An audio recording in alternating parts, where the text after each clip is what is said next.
The original Peloton bike offers more motivation. Great job, team! 70% of members say they work out more now with Peloton than before. Get game-changing cardio at a new game-changing price. The original Peloton bike, now $400 less. Learn more at onepeloton.com.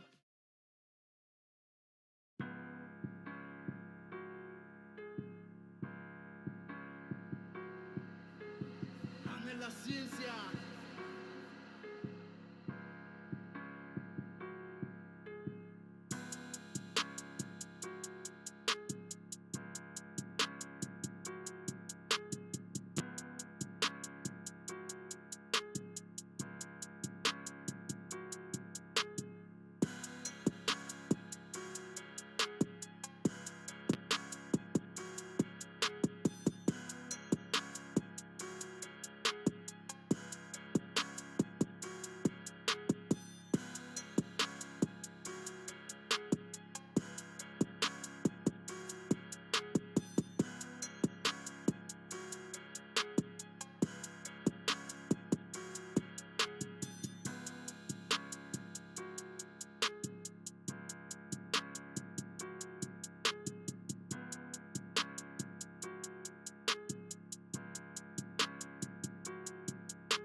This is my state, this is my team.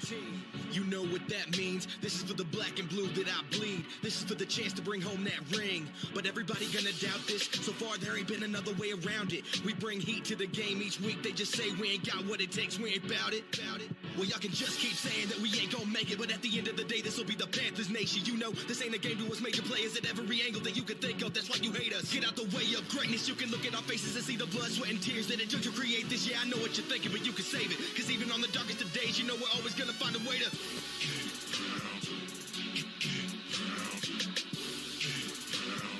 tell them what we gonna do, we gotta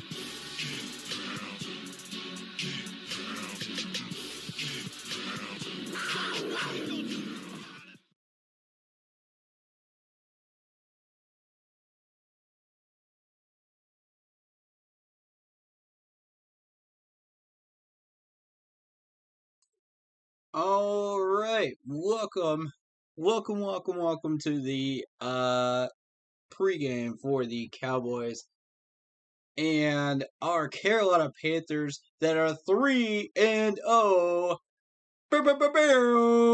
Let's go. Who's ready, man? Who's ready for Sunday?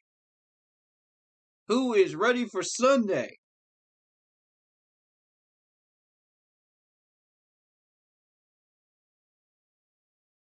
What is up, Keep Pounding crew?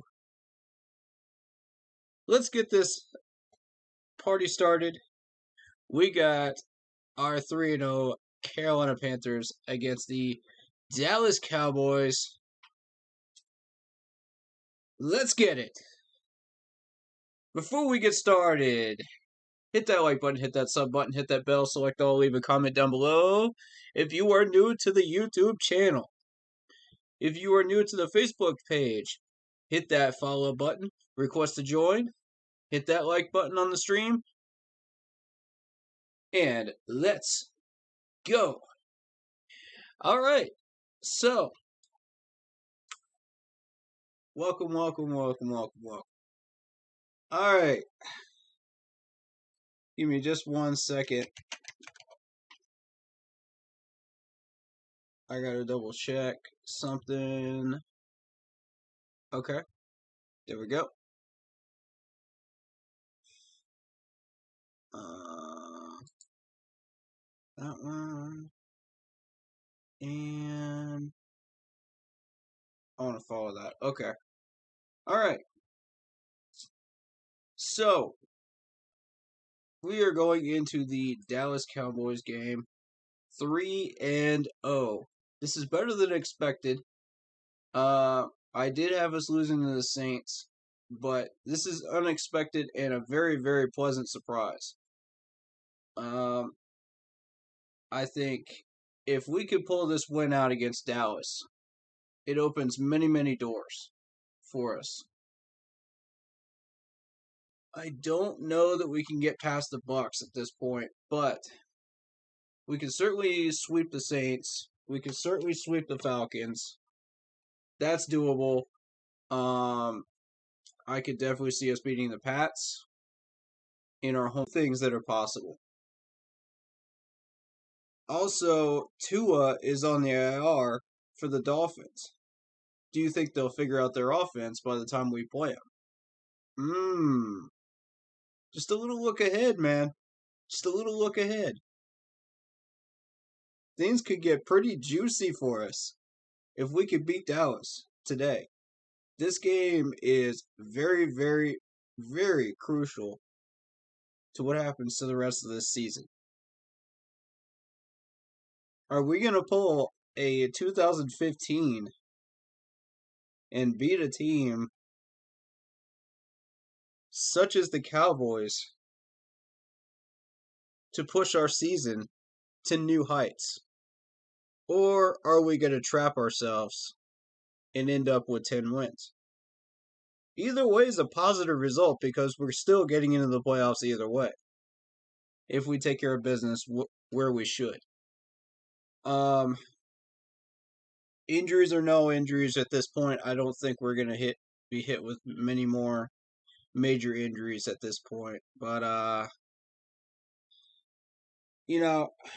that's typically how it goes. We get hit with those injuries around week 3, and then we start blasting. Or we start into a free fall. One of the two. This game will determine which is going to happen. And I'm going to warn you that if we could pull this off,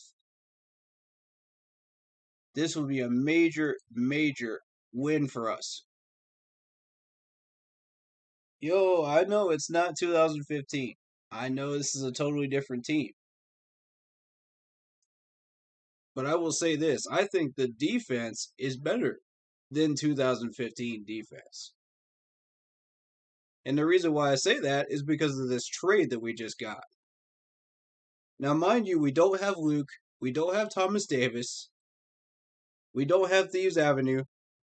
But Scott Fitterer is building a new Thieves Avenue. And you could already see it. We are one piece away from having it. And I'll show you what I mean.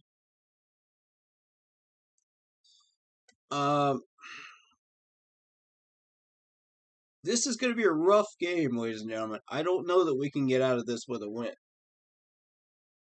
I don't know that we can. But we are darn sure going to try. And at least put up a good showing even if we do lose. to at least send a message to the league. We're not going away. We are legitimate. We are a legitimate 3-0 team. We didn't just get these wins off a cheap schedule. That's not what we did. It may look like that, but in all reality, if you look at this defense right now, oh man, this is one of the best defenses this franchise has ever had. Ever. And I'm going to show you what I mean by that. In case you guys missed this. Give me 1 second, guys. And I'm going to show you exactly what I mean by that. Because the accolades are really starting to kick in now. Look at this. Look at your screen right now. Panthers defense held the Texans to 193 net yards. The third straight game of holding their opponent under 200 yards. Carolina has only allowed 573 yards through its first 3 games. The fewest allowed by any NFL team, starting 3-0 since 1992. Since 1992. Golly! Oh, this list is long. It gets longer every week. Oh, it's beautiful. Panthers defense gave up just 42 rushing yards total last week. Total. We had 3 running backs last week. 3. And we held them all to under 50 yards total. Y'all, I'm telling you, this defensive tackle crew is real. This crew is real. This is the best defensive tackle crew I've ever seen. And I'm saying, that's really saying something. Because if you look back at 15 and how well we stopped the run in 14 and 15, it was nuts. We were starting to put up numbers like this back in 14 and 15. And now it's happening again. It's starting to have that feel again. We're starting to have that feeling again, baby. Oh, man. So, we have allowed 135 rushing yards total through the first 3 games in franchise history. It's the 8th fewest in the NFL dating back to 1995. Man. If we got that going on, what do you think is going to happen to Ezekiel Elliott tomorrow? What do y'all think? What's the prediction, y'all? Y'all throw a prediction out there. What's going to happen with Ezekiel Elliott tomorrow?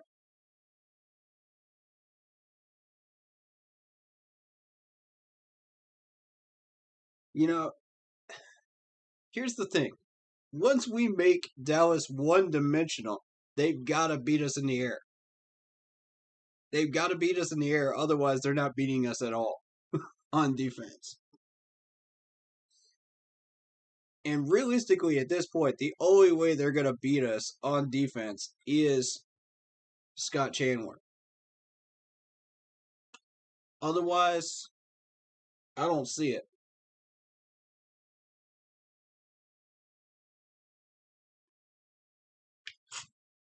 Maybe the linebacking core, but as far as rushing, no way. No way. We're making them a one-dimensional team. And it's going to be beautiful. Hey, shout out to RT Boo on YouTube. He says, O-line has to start fast and the defense have to ball out. Yes, sir. Yes, sir. That's exactly what needs to happen.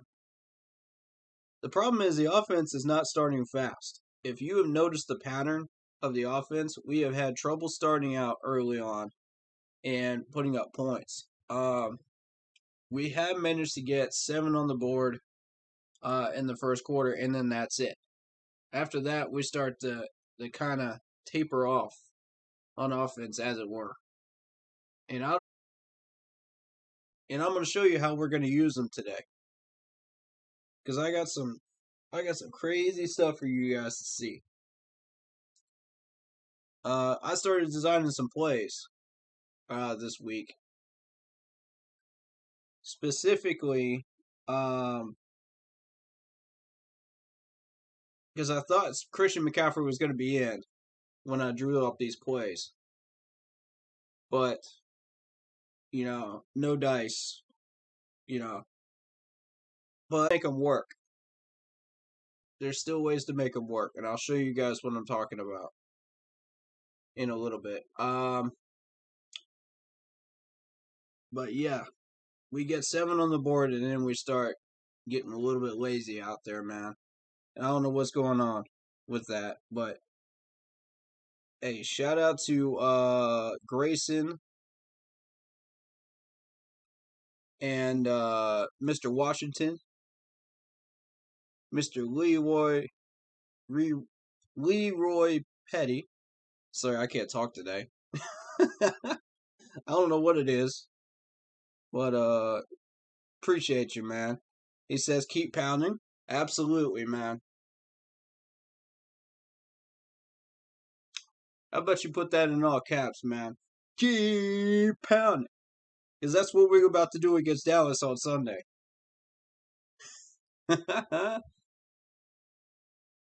But hey, instead of focusing on what we did against the Texans, man, let's focus on what we did as a whole so far. I mean, this is a nasty team. This is a very, very nasty team. But I will focus on the Texans game one more time here, because we limited the Texans to 1 for 9 on third downs. That's pretty good against a decent Tyrod Taylor, I think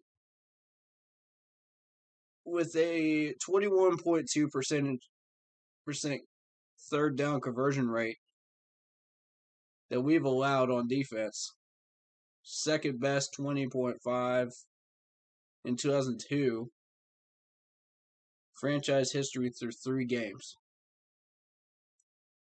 I think this defense is going to feast. Why do I think that we're going to feast? Let's take a look at this trade. C.J. Henderson. Now, I didn't put out the video because obviously I had other stuff pop up this week, but yeah, it's been a busy week. But let's talk about this trade for C.J. Henderson, shall we? This is what y'all are not going to want to miss, because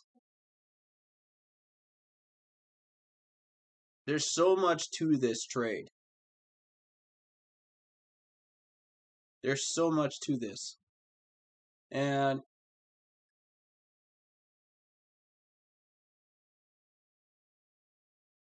we're going to take a look at CJ, man. They got him third string behind Dante and Stanley Thomas Oliver. Now that I don't understand.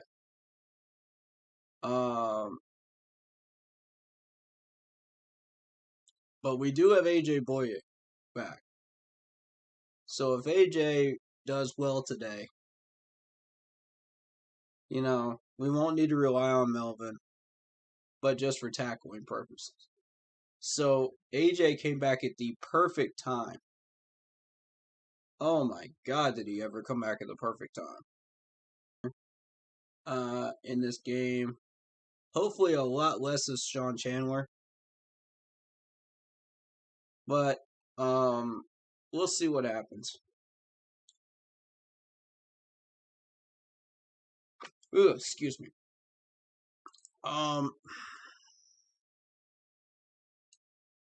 So who is C.J. Henderson? Let's take a look.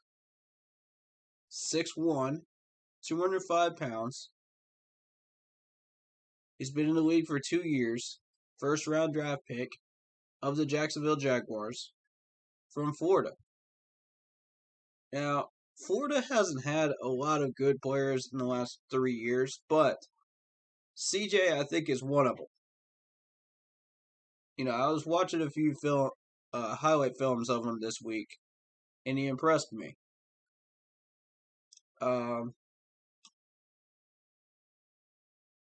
Obviously, I don't just stop at streams to do research.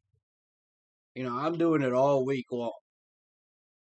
And, my man LD that I chat with every week knows this. Every day, basically.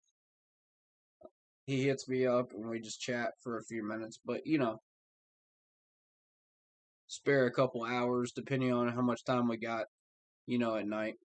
Free. But, he knows this. He knows I don't just stop at the streams. So do the people that I hang out with, man. Y'all know I don't just stop researching what I get off the stream. So, CJ Henderson. We traded a 3rd-round pick and Dan Arnold for this man. And got a 5th-round pick back. So that tells you that Dan Arnold is probably worth a 5th-round pick, right? By himself. Not bad.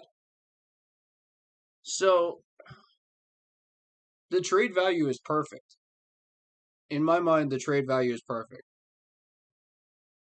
I think we just hit a home run with this trade. What's up, Lee? What's up, LD? How you doing, man? In the Facebook chat. But, I'm going to show you how big this trade really is. So, if we go back to our depth chart, we do have him listed as 3rd. However, in the moments that we put him in,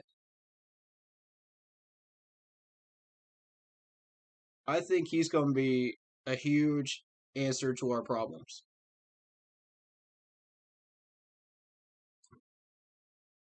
So, let's go take a look at what his stats actually are. And I think this is going to surprise some people.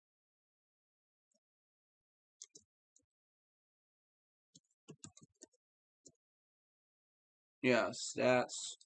This is going to surprise a few people here. Be ready. LD, I've already read the stats off to this man right here. But I'm going to read them off to everybody on stream in case y'all missed this. In case y'all didn't see this, looking it up yourself. For a career, he has 33 tackles out of 44 combined. That shows you he's an open field tackler. 11 assists. 1 forced fumble. 1 interception. 6 pass deflections. This guy is not a joke, folks. And he did that in 8 games. 8 games. So if anybody really wants to tell me that this dude is not for real,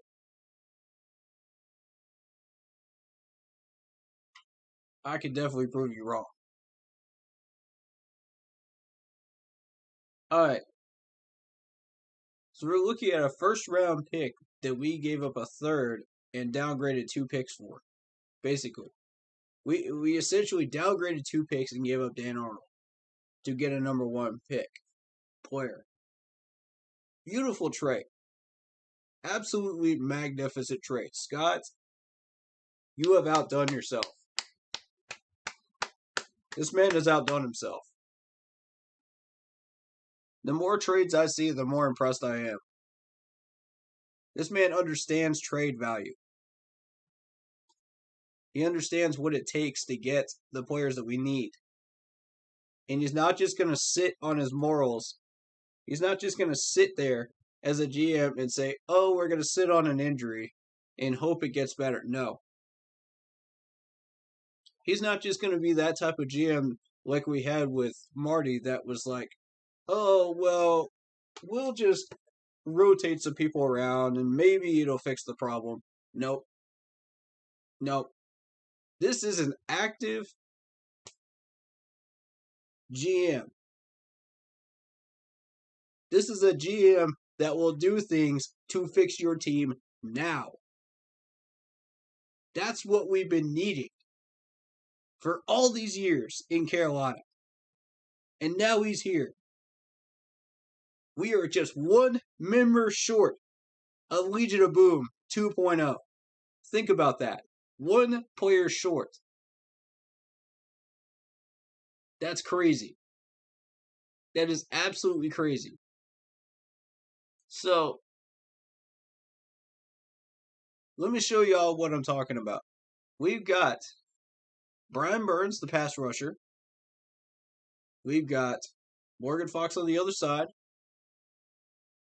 We've got two excellent defensive tackles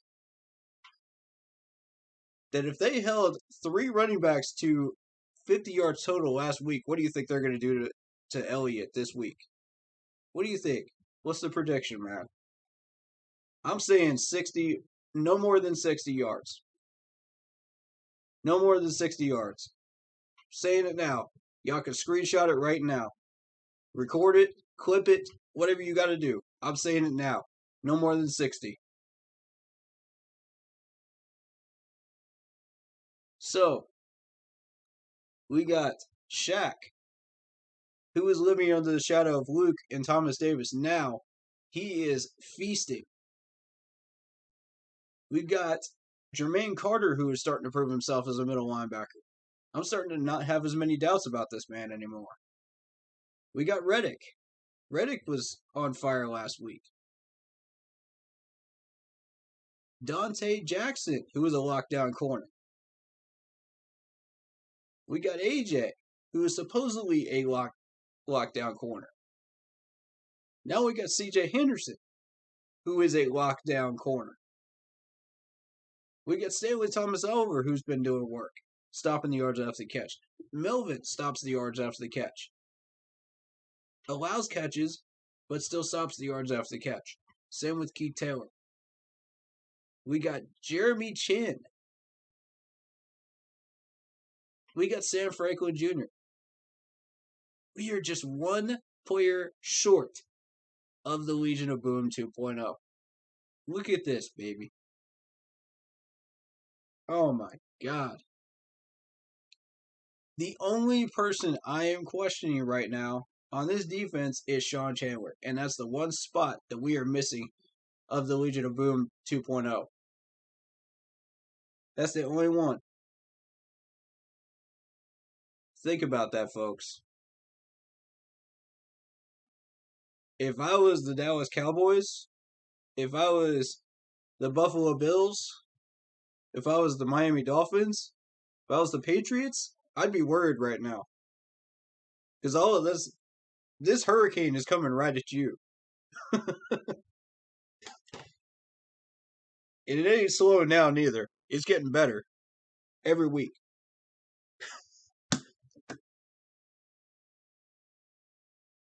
Cowboys, you're next. This hurricane is coming at you next.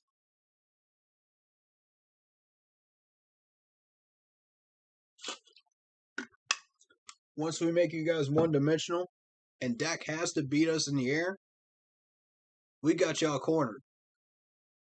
We got you right where we want you. The only way, the only 2 ways that Dak can beat us is Sean Chandler and those linebackers. And right now, Shaq has been feasting. Jermaine Carter has been waking up. Reddick has been waking up. So go ahead, test those linebackers, see what happens to you. Go ahead. It's not going to end well. It really isn't. If we can get Dak to start throwing towards Dante Jackson's side of the field instead of AJ, and to kind of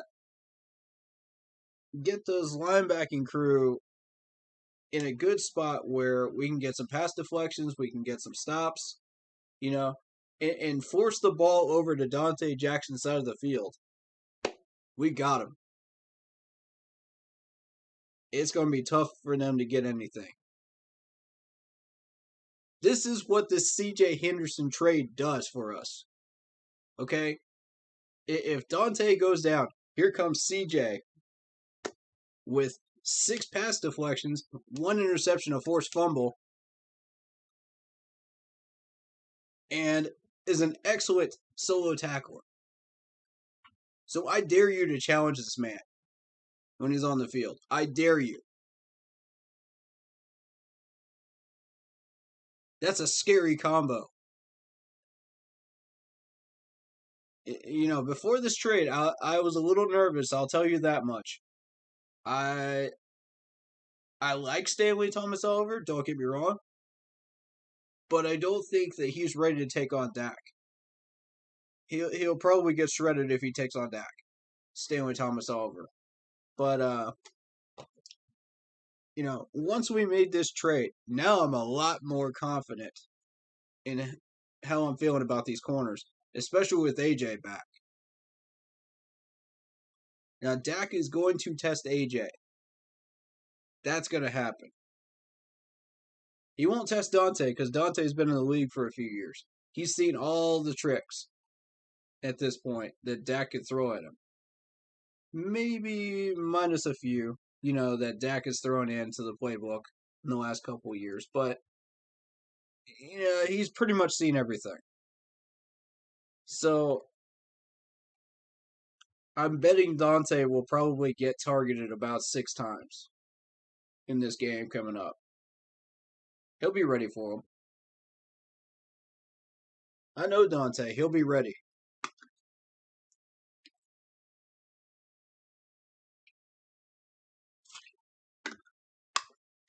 So, let's take a look at AJ's stats thus far. That's what I want to look at. Because we got a 6 foot even 190, 9-year experienced corner here. AJ's a lockdown, supposedly. And he played 8 seasons with Houston, Jacksonville, Denver, tallying 14 career interceptions and 72 passes defended. 72 career passes defended. Think about that. That's the number I want y'all to focus on, not the interceptions. Everybody wants to immediately focus on the interceptions, but I want to focus on the pass deflections. Because the pass deflections are what stop drives, dead in their tracks. It kills the momentum. And when you got that many in your career, and we got this man back on the field, ooh, yes.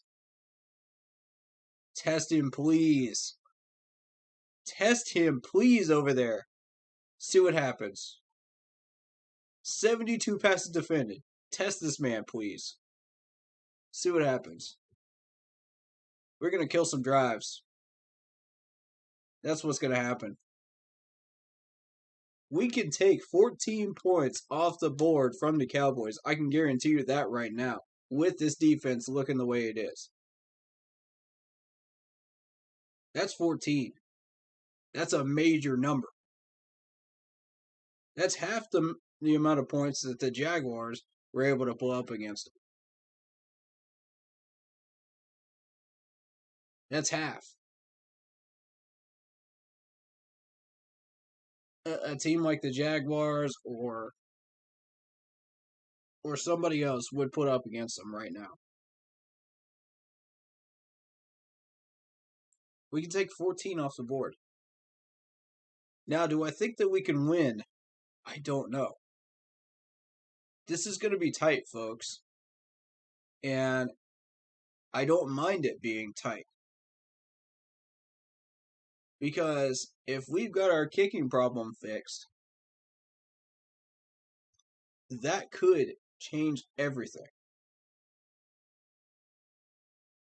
I think this is going to be a 4-point game. I'm thinking 28-24 in favor of the Cowboys right now.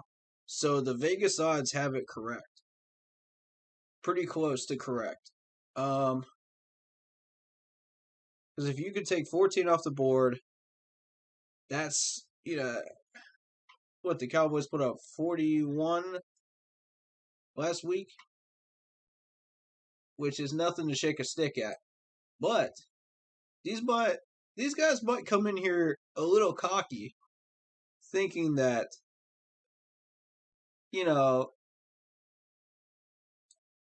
this is going to be a cakewalk, and it's not.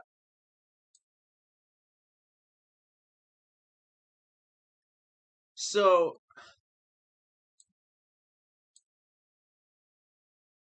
I just want to pull up this score real quick. I don't think they updated this, did they? They did not. Let me refresh this then. Because the scores aren't updated on there.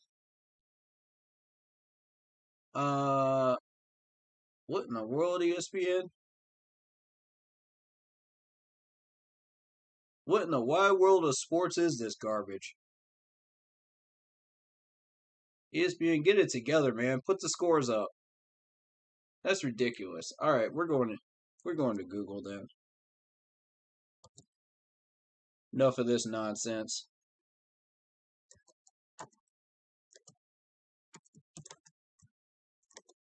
Week 3.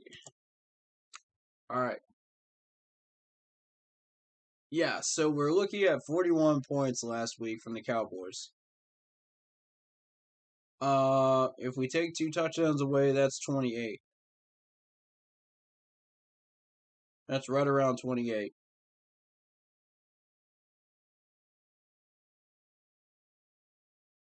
If my math is correct. I don't even feel like doing murder math right now, but come on. We closed them down to about 28 points out of that 41. We got a shot. And our offense is better than the Eagles. We actually have half of an identity on offense. So, we're going to put up a little bit more than 21 that the Eagles put up. That's,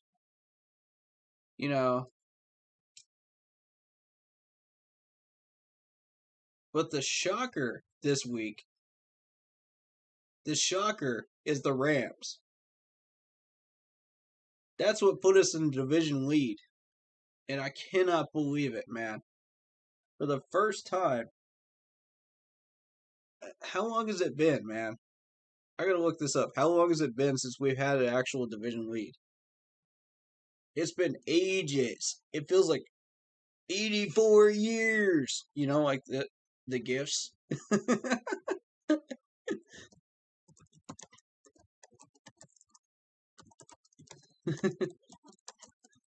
Oh, God.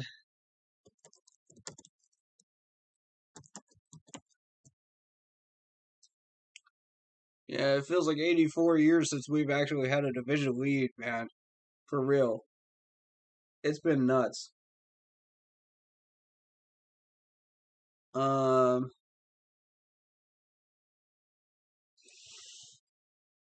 boy.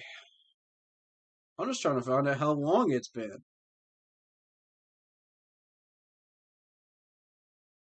You see this, right? This is glorious. Screenshot this and enjoy it. Because I'm telling you, this is going to be so rare with Tom Brady in Tampa right now.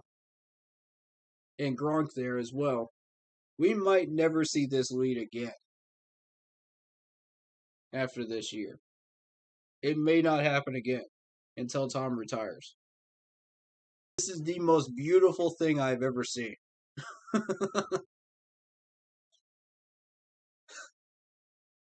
Screenshot it, print it. You won't see this many times with Tom Brady in Tampa, man. This is glorious. 3-0. And the Tampa Bay Bucks 2-1. Oh my God. Y'all already know I was rooting for those Rams last Sunday, man. Y'all already know. You don't even have to doubt that.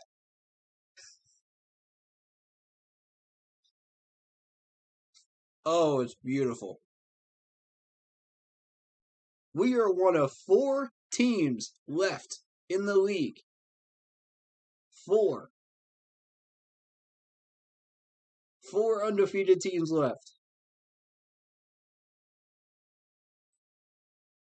I was one of the few people that thought, okay, well, Tampa's going to stay up there. One of the two of them is going to drop. Either the Rams or it's going to be the Bucks. One of the two. There's no way they both stay up there for very long. And I figured the Bucks would outlast them and us by a good margin. Nope. This is a perfect example of how things can turn a 180 in the NFL any given Sunday.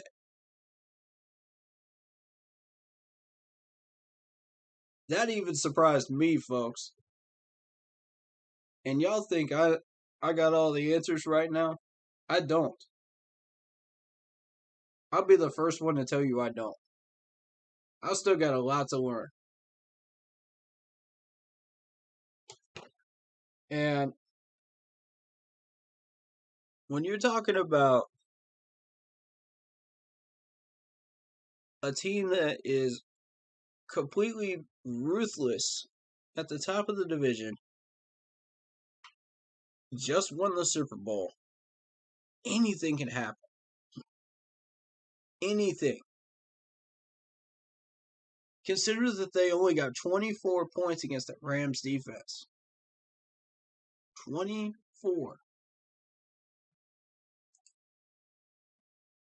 That Rams defense terrifies me right now. I ain't gonna lie to you.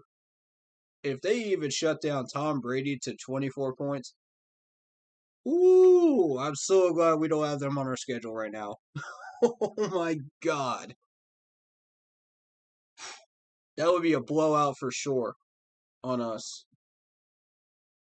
It would be like 24-0, but still. They still don't have their offense totally figured out. But they just showed us a blueprint of how to beat the Bucks. Now here's the thing. That blueprint is going to be out the window under the bridge by the time we play them. That'll be gone. But the fact that they showed us all the holes that the Buccaneers defense has shows us there's a chance when we start playing them in December. There's a chance. There's a sliver of a chance with the type of team that we have right now to start matching them blow for blow. And that should make everybody happy.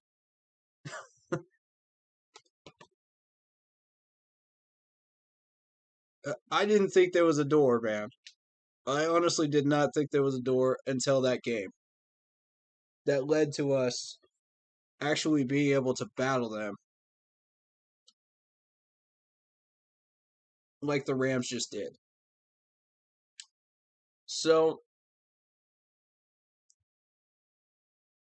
I don't want to give everybody too much hope, man.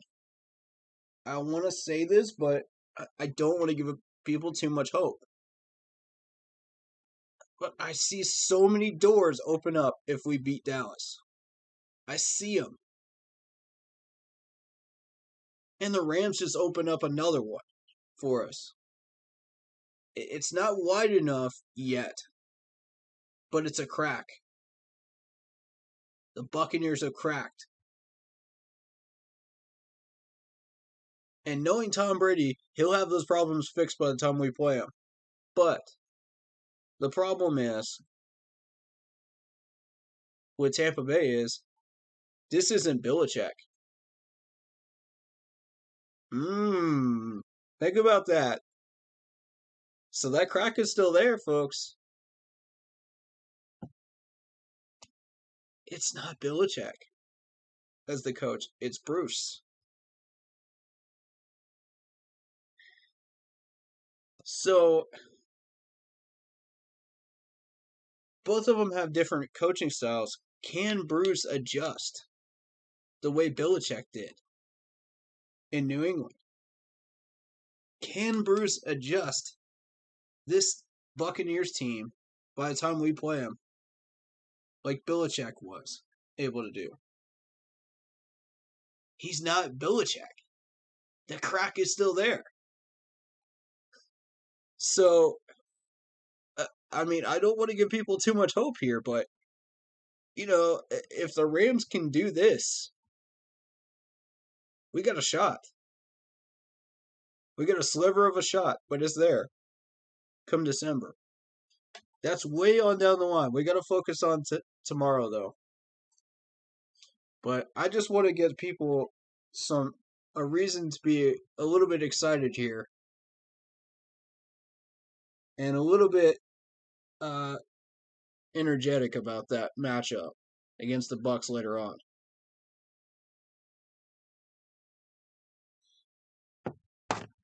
I want this game so bad against the Bucs. You have no idea. Later on. I want it. I want to see Brady fall on his face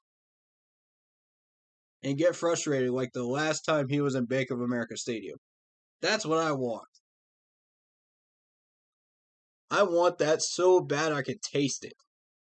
I cannot stand Tom Brady that much. If we can manage to even flatten that guy in the backfield with Spider Burns, it would make my day. Even just once during that game in December. So, dude, I'm ready. I'm ready, man. I feel like I want to play the freaking Bucs right now. You know what I'm saying? Oh, but we got Dallas, though. We got Dallas. We can take our frustrations out on Dallas. Dallas has been absolutely a tyrant to us over the years. I think we got like a 3-8 record against them total. They've got full control over it. Dude. Dallas is standing right in our way to the path of greatness right now. They are standing right in our way to a 10-win season or even further. I'm starting to open the door to even further, maybe. All right, so follow my logic here. We've got the Buccaneers who have cracked. We've got the Dolphins who have Tua on the IR. We've got Dallas who's about to become a one-sided attack force against us, which Dak in and of himself is dangerous enough. But if we can get a big enough pass rush, we can force some incompletions. Then we've got New England. New England has been struggling.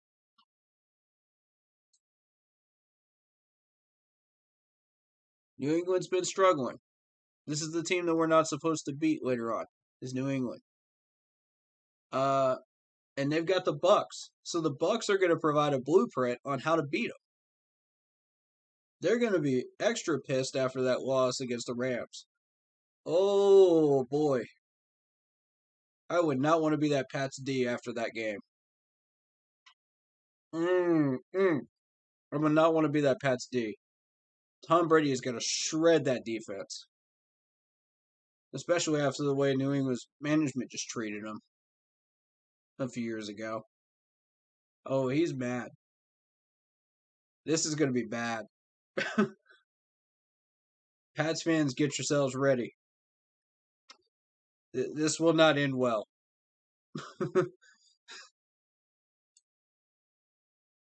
So, with the Pats blueprint being thrown out there to everybody, then all we got to worry about is the Bills. This is considering we go 4-0 now.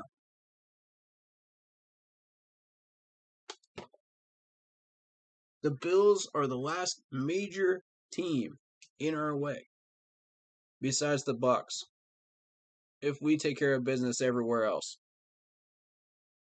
Think about that. And if we can match the Bills blow for blow, we deserve a playoff run. We deserve it. If we can go blow for blow against the Bills later on, we can go blow for blow against Tampa Bay for 3 quarters at least. We're ready.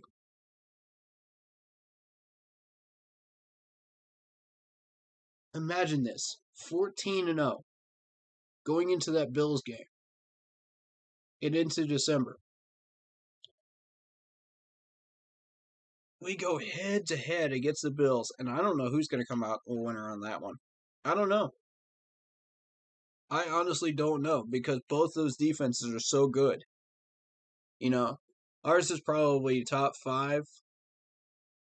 Theirs is probably top 10. It's going to be a defensive battle. It's going to be close. You know, neither team would really put points up on the board in a battle against the Bills. It would be super close. I honestly, I can't tell you who would win. But if we go blow for blow against them, we're ready for Tampa Bay. Sure enough, we're ready.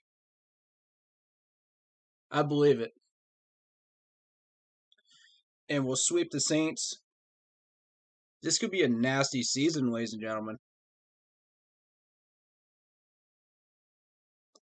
This could be a very, very nasty season. Buckle up. We're about to have some fun if we get through Dallas. That's when it's time to get excited. Even if we take the loss to Dallas and we still play Dallas close, I see 10 wins still. That's a wild card spot. That's still awesome. You know, that's still progress. Look at the seasons we've had. 10 wins is fantastic. I'll take it. I will gladly take it. And then we can go in, you know, we may not beat all the Bucs and Bills in December, but we'll probably sweep the Saints, you know, show them that we're still legit. And then, you know, Bucs cut us down to size again. And then we face Seattle in the wild card round, and we surprise the heck out of them. They won't even be looking for us to put up as much of a fight as we are. It's going to be a tight battle there. But we can take it. We can battle Wilson. We're used to it. We're built for it. Then the Packers in the NFC Championship in the divisional round, I think. Either the Packers or the Cowboys. Probably the Cowboys. I would bet on the Cowboys. And then the Packers in the NFC Championship.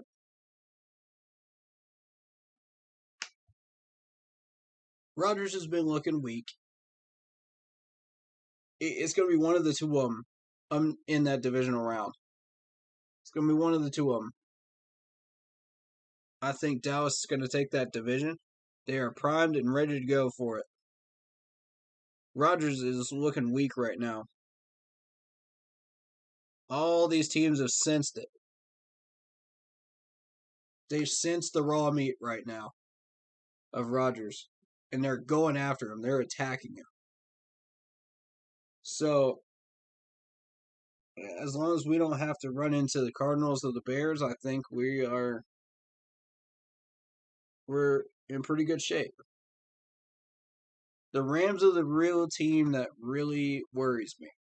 If we end up against the Rams in wild card, I don't know that we can get past them. But we may see them divisional round. There's all kinds of possibilities that could happen there. But the fact of the matter is, if we have no more injuries other than the ones we've got right now, regardless, we're still on track for 10 wins.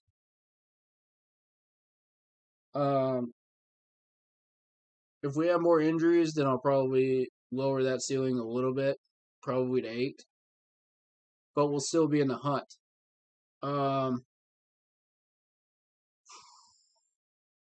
But with 10 wins, think about what we could do with 10 wins. It's a wild card spot. First one since 2018.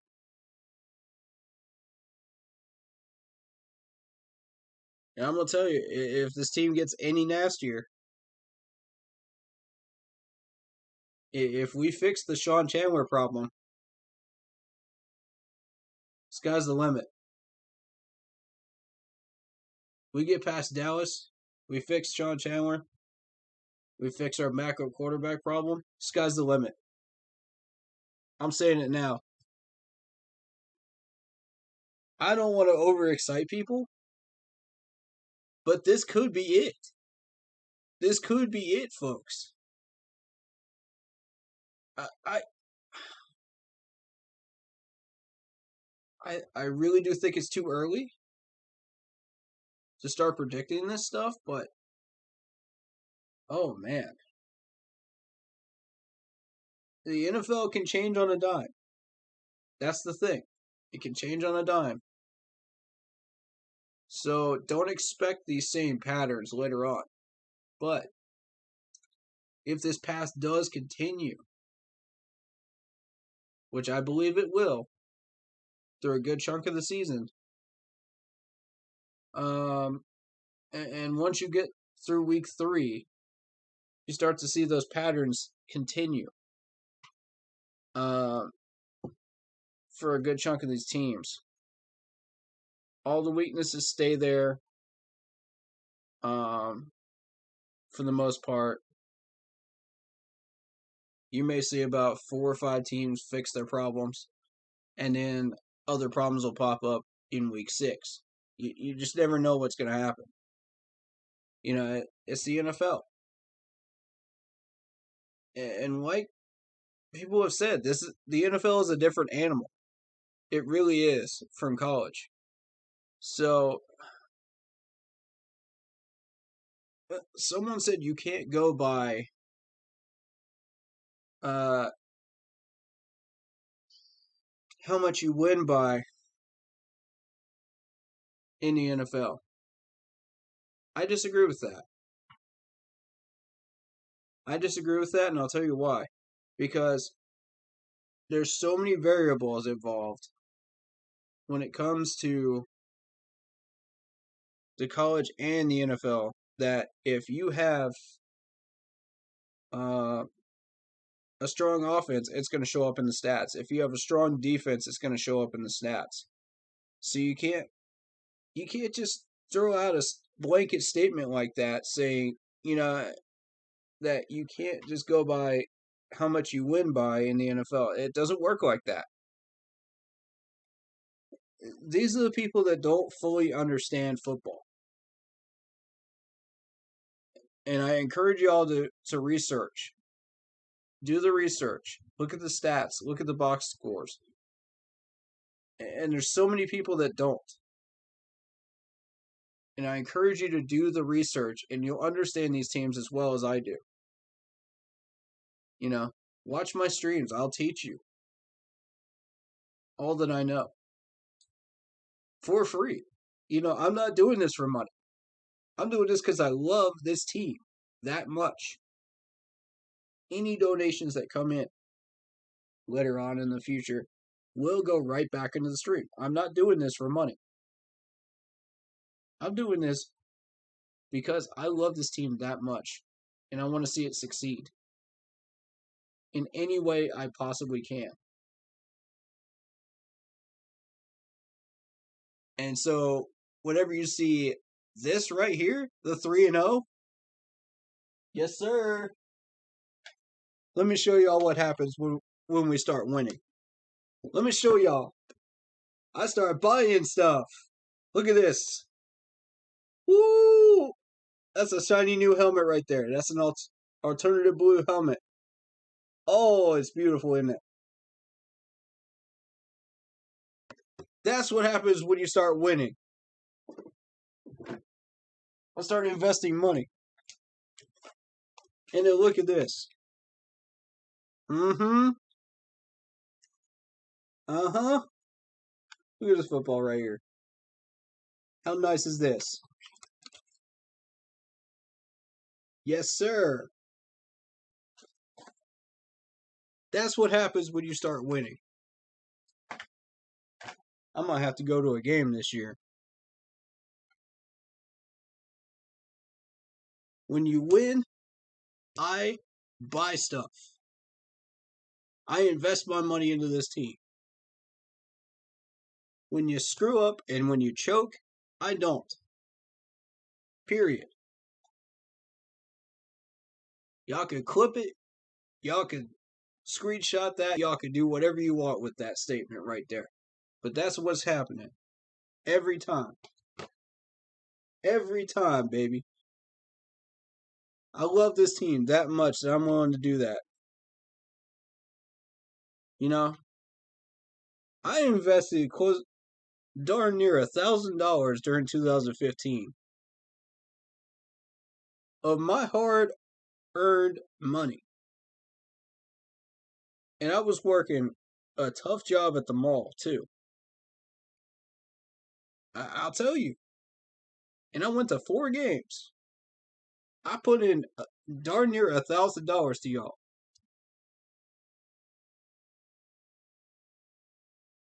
That's what's up right there.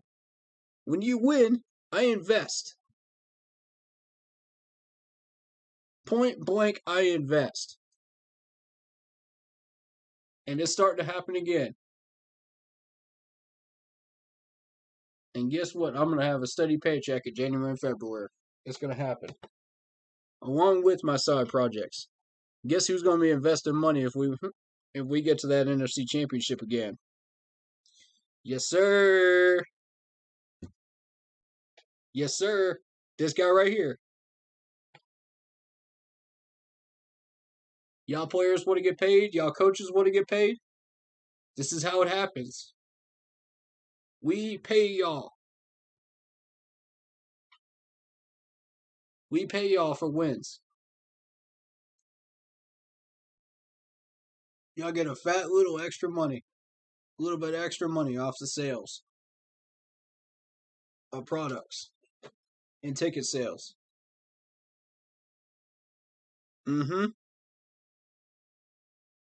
That's how I do it. That's how I roll. Y'all get that fat stack of extra cash when you win. Go earn some dubs. That's what I'm saying right now. Go earn some dubs. Look at that, 3-0. I ain't playing neither. I'm going to tell you this right now. I ain't playing. This helmet is proof. Y'all remember what I got in 2015? I got a helmet that looked just like that. I'm going to show y'all. Hold up. Y'all going to love this.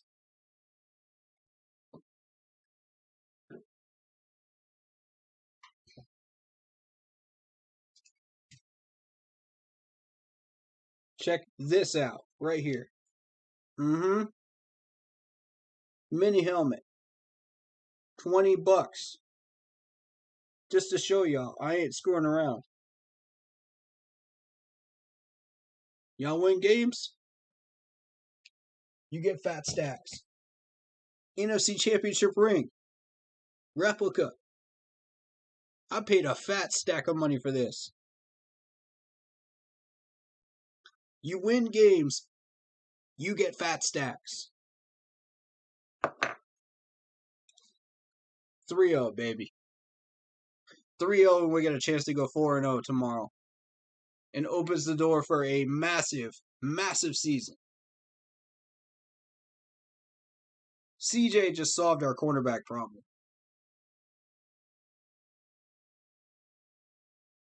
We got 2 problems left to solve. Currently. 3 on the horizon. 1 is Sean Chandler. 2 is PJ Walker. 3, Cameron Irving. We solve all 3. We get through Dallas. There is no limit to what we can do this year.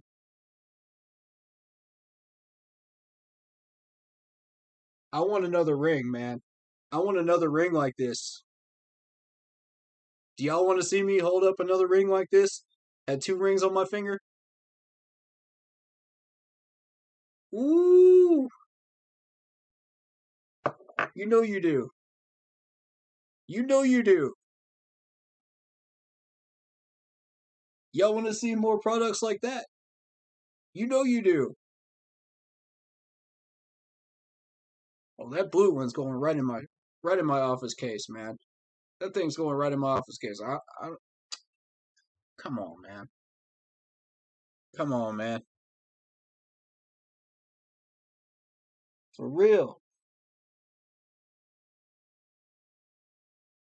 Dude, I want to get that football signed, though. That's what I want to do. I want to get that football signed. And then we're going to see what we want to do from that point on.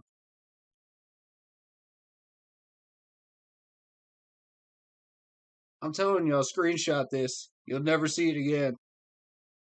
3-0. Over the Bucks. It's going to be tough to get there again. I got faith in this team, though. I got faith in this management. I got faith we'll get there again. Bruh.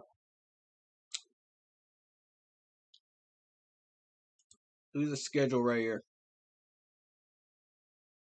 This CJ trade was massive.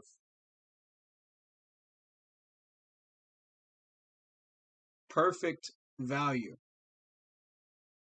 That's 1-0. That's 2-0. That's 3-0. We handled our business. We go into Dallas 3-0. We come out of Dallas with a win. That's 4-0. Eagles, Vikings. We don't fall into the trap. 5-0, 6-0. Giants 7-0. 8-0 over the Falcons. The Falcons. Who keep failing. New England. We get that massive win right there.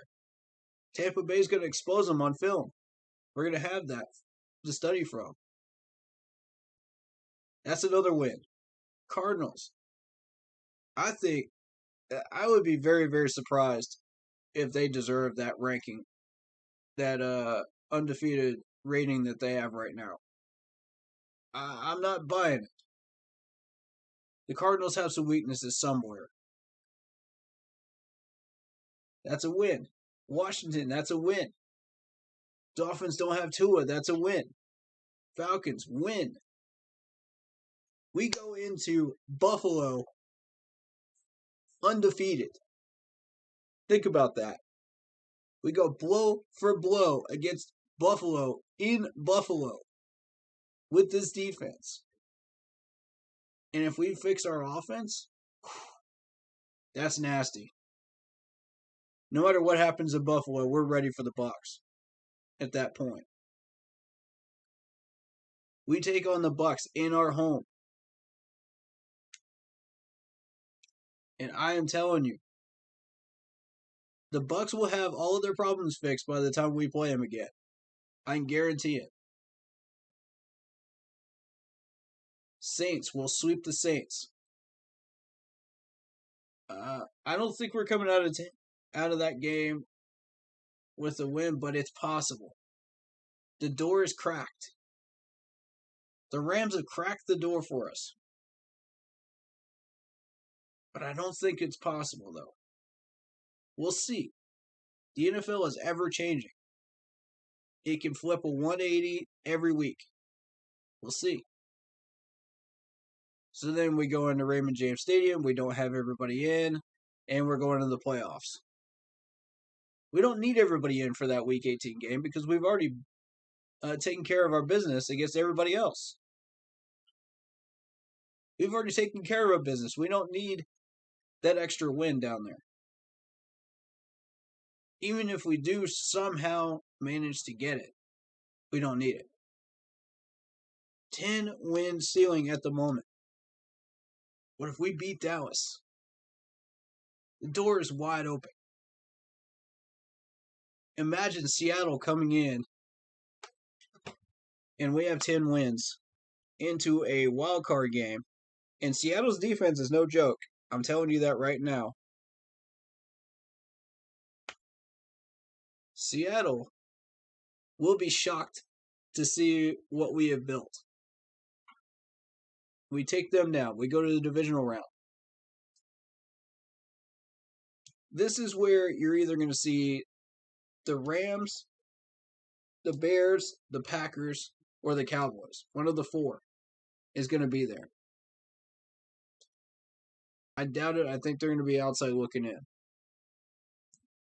The Rams are the ones we don't want.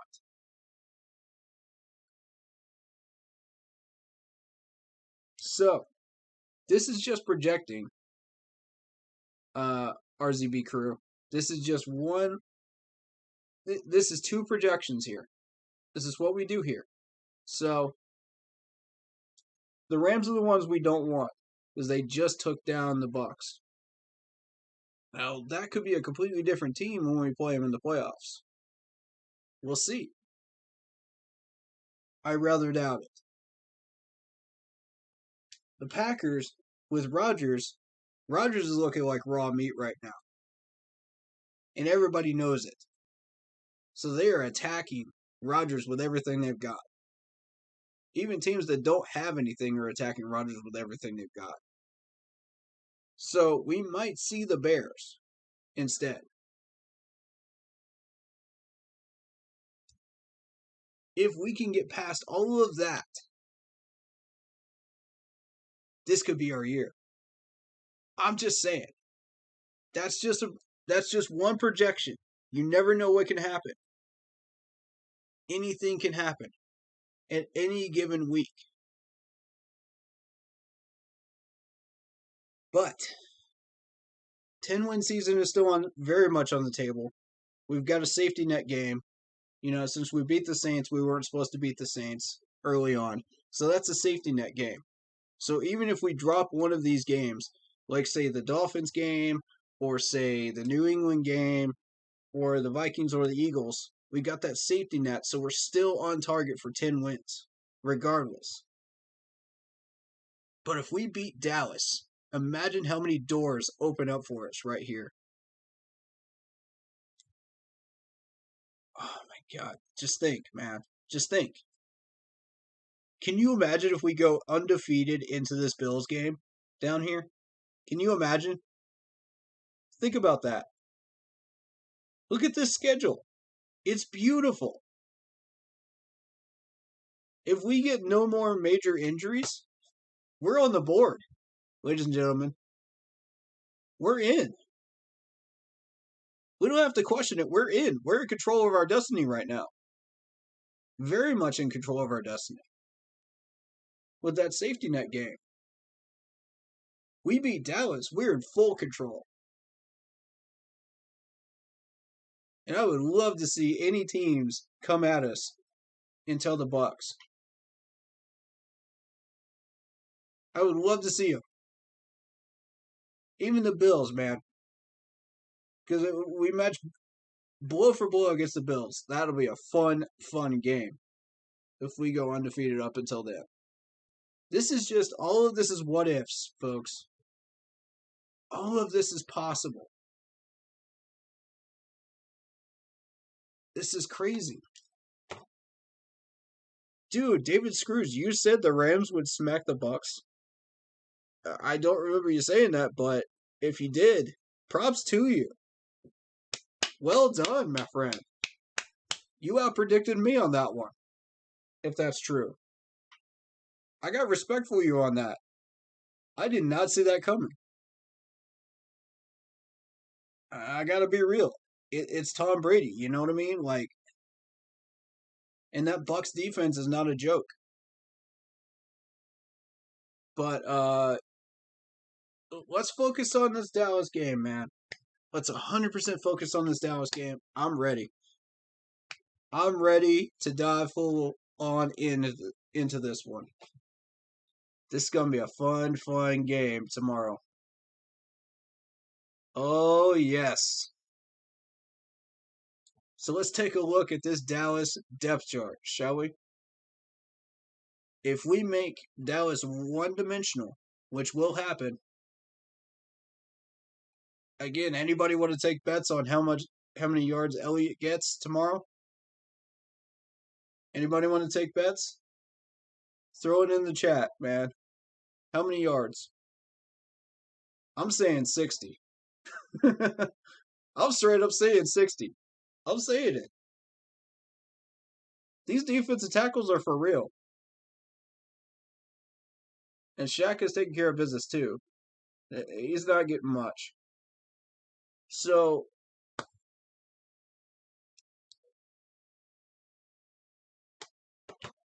here's what happens. We make them one-dimensional. And Dak starts looking for Cooper. Now, Cooper is going to be on Dante Jackson. And as we all know, you don't test Dante Jackson this year. You just don't do it. It's not a good idea.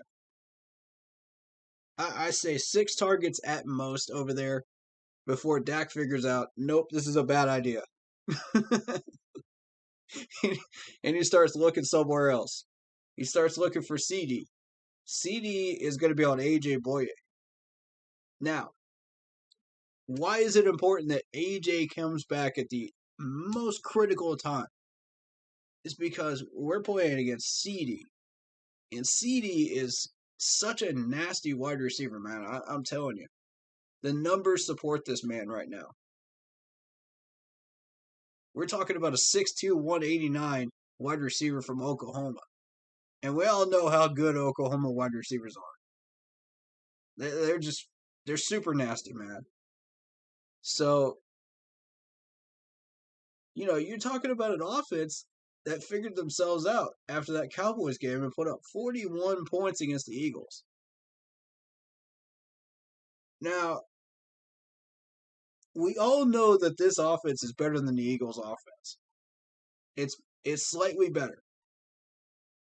Our defense is going to knock 14 of those points off the board right there, right off the gate, just by making it one-dimensional. I can say that right now with confidence. Now, after that, that's going to depend on AJ Boye and this linebacking crew. Can they hold it down, man? If they can all hold it down, we take another 7 off the board. That means Sean Chandler is the only one that's going to really get burned at that point. They're going to start attacking him, probably with deep balls. So we need Jeremy Chin to be ready for the deep ball possibilities. But if our pass rush gets to Dak enough times, he'll start thinking twice about that deep ball and start checking it down, which is exactly what we want him to do. Because if you start checking it down and you're not going to get very far. Shaq's been taking care of business today. And every day. Since the beginning of this season. So, CD had 8 catches for 81 yards. 7 catches for 104 yards against that Bucks defense. This is just to show you CD is not a joke. We should be taking this guy very, very seriously. And one of those was for 13 yards. The yards after the catch on one of those was 34, 44, and 31. So this guy's got yards after the catch potential. You don't want to screw with this dude unless you got proper corner coverage. And from what everybody is saying, AJ is a lockdown corner. We got CJ coming in that's a lockdown corner. I want some pass deflections. That's what I want. That's what I want coming out of this game. I need to see at least 6 spread out between everybody. He's got a combined 18 receptions for 251 yards, 13.9 average yards per play, and 1 touchdown. He's a dangerous man.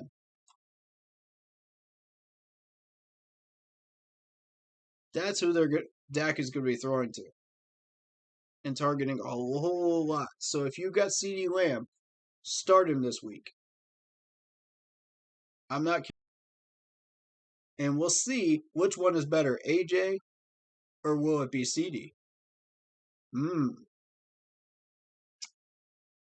With Burris on the injured list, I don't know. Is he still on the injured list? I need to find out because that's going to impact that one-on-one battle there. It may leave AJ on an island for a good chunk of the game, depending on the injuries.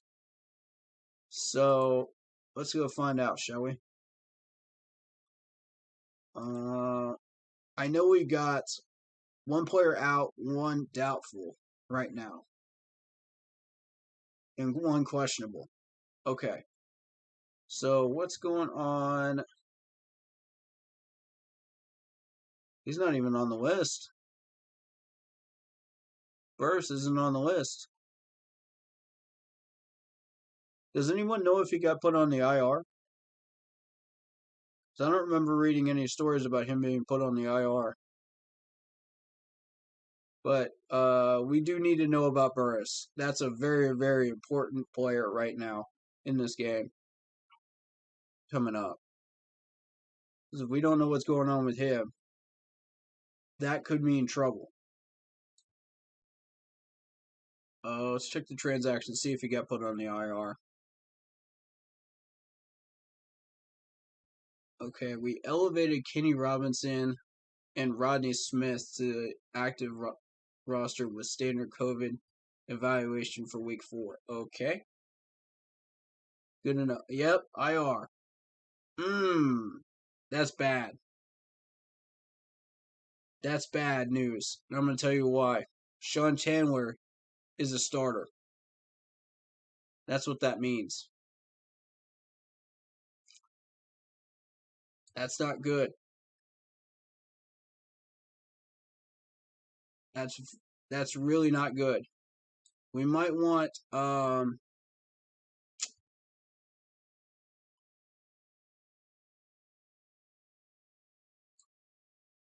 me take a look at this depth chart real quick. We might want Sam Franklin Jr. out there a good chunk of the time. That's probably what we're going to want.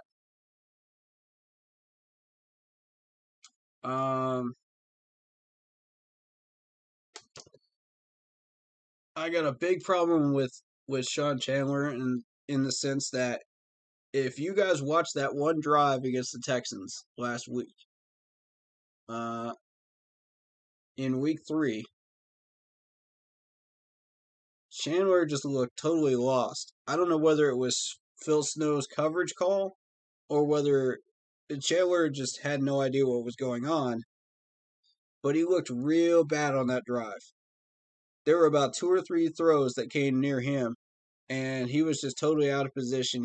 He just looked like he had no clue where he was supposed to be. And then they get in the red zone, and of course, easy back of the end zone touchdown. with Sean Chandler coming in there late, like, what did I do? What did I do? It's like, you know what you did. Be where you're supposed to be, bro. Don't overextend. I don't know. This dude just drives me nuts.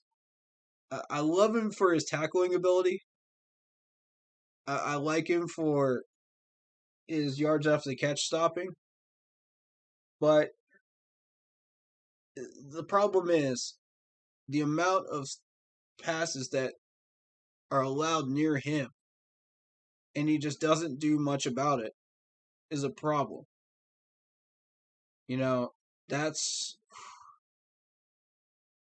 a thorn on our side. We got to fix that. It's a thorn on our side. We got a strong defense, but we got that thorn on our side. You know what I mean? We fix that. I think our defense is rock solid. Nothing gets past it. And they've got the right idea. They go run stop first, and then it makes the other teams one-dimensional. Once you make the Cowboys one-dimensional, that's a third of their points gone. Right out of the gate. Now, on offense, we have got to figure out how to get this ball into Robbie Anderson's hands. I don't know why this man only has, 5 catches up through now? 5 catches. I'm going to double check that. 5 catches, yeah, for 103 yards and 1 touchdown. That's all he's got? 20.6 average. Yards after the catch. And you're going to tell me that this man has not been thrown to? Sam. What? Somebody please explain this one to me. Because I don't understand. And don't give me this excuse that, he was doubled most of the time. No, he wasn't. Half the time he was wide open. I had somebody tell me, he reminds Sam Darnold of the Jets. Like, come on, man, please. Please, spare me of that junk, man. That's that meme junk that's all over the internet, man. Nah, get the ball in this man's hands. I don't understand. Y'all saw what he did last year. Why is this man not being thrown to? I just don't understand it. Robbie posted a career 1,096 receiving yards on a team-high 95 receptions with 3 touchdowns in his first season in 2020. He tallied 4,155 career receiving yards, second most among all undrafted wide receivers since 2016. How is this man not being thrown to? Again, I get it if you have a certain set of plays that are meant to have him as a distraction. You know? I get that. If he's doubled, I get that. If he's one-on-one, he should be able to beat the one-on-one 6/10 of the time and be wide open. And he has been. Why is this ball not in his hands? Solve that problem, and we solve our offense. Point blank. Now, y'all already know how I feel about PJ Walker. I'm not going to get into that one.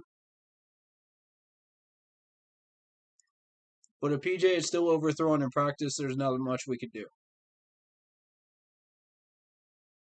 You know, we'll have to sit on that problem and hope to God that Sam Darnold stays in the game. Now, last week, Cameron Irving.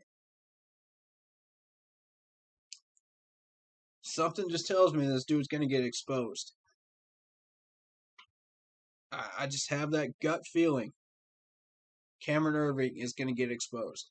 He's had a holding call each one of these games. In the Jets game, the Saints game, and the Texans game, he's had a holding penalty and a false start. That worries me. That if he goes up against somebody like, say, let's see. Well, they don't have the pass rush that they did before. We may be okay. Maybe I overestimated this. All right, so we've got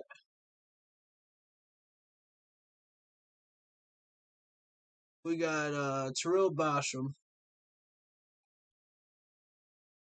I'm probably sure I mispronounced that name, but whatever. Randy Gregory. And I don't know much about either one of them, to be honest with you. So let's take a look at them. I want to make sure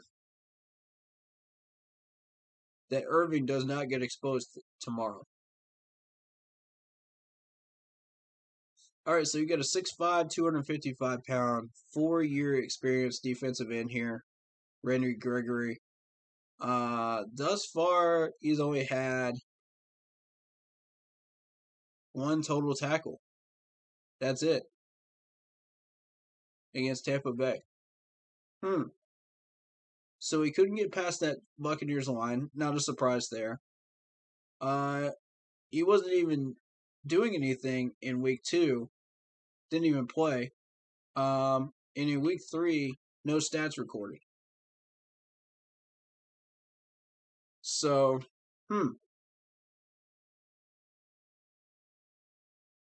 interesting. All right, let's check out the other defensive end. My bad, I clicked on the same one again. Hold up. There we go. Terrell. Let's check out Terrell. 6'4", 266, 5 years experience. Only has one solo tackle so far. Oh, okay, here we go. Recent games. Did nothing against the Eagles. Had 3 total tackles against the Chargers. And had 2 total tackles against the Buccaneers. That's all he's done.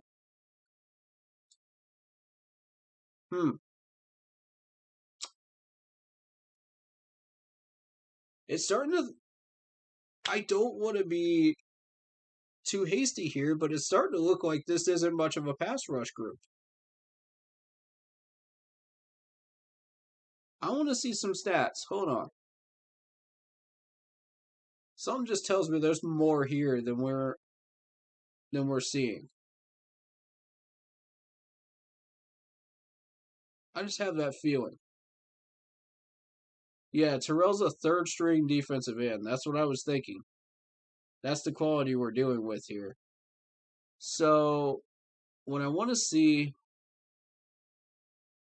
we may actually have to end up going into some box scores here. Well, we had a couple of sacks on this list. We got one by Van Der Esch and Micah Parsons. Thus far, nothing too exciting here. Oh, we had a few sacks. Okay, Brett Urban, Kamara, 2 by Armstrong, 1 by Carlos Watkins. Okay. Oh, those are assists. Okay.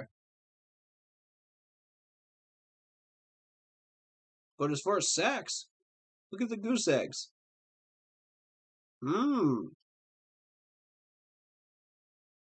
That's got me wondering right there.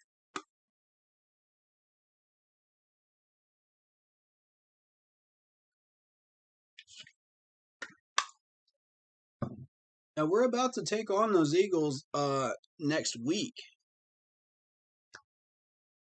Not this week, but next week. And that Eagles offensive line does not look that strong. It looks kind of paper thin to me. So the fact that they don't have any real numbers here is very interesting to me.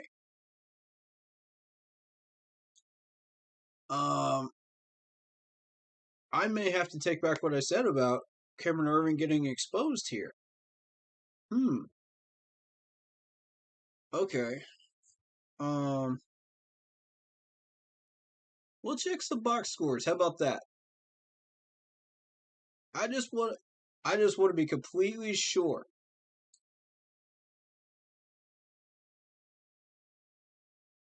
The Buccaneers one should tell us what we really want to know.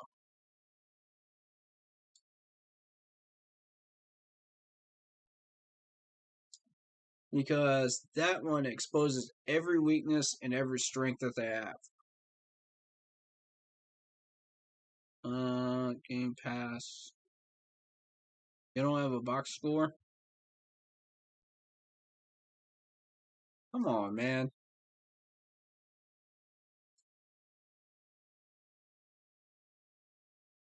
You gotta be kidding me. What kind of a wacky website are you running, Dallas? Where you don't have a box score? Why is it all the way at the bottom?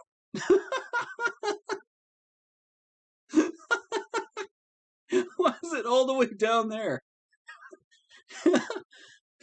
Okay. And then there's no box score. This is all you get.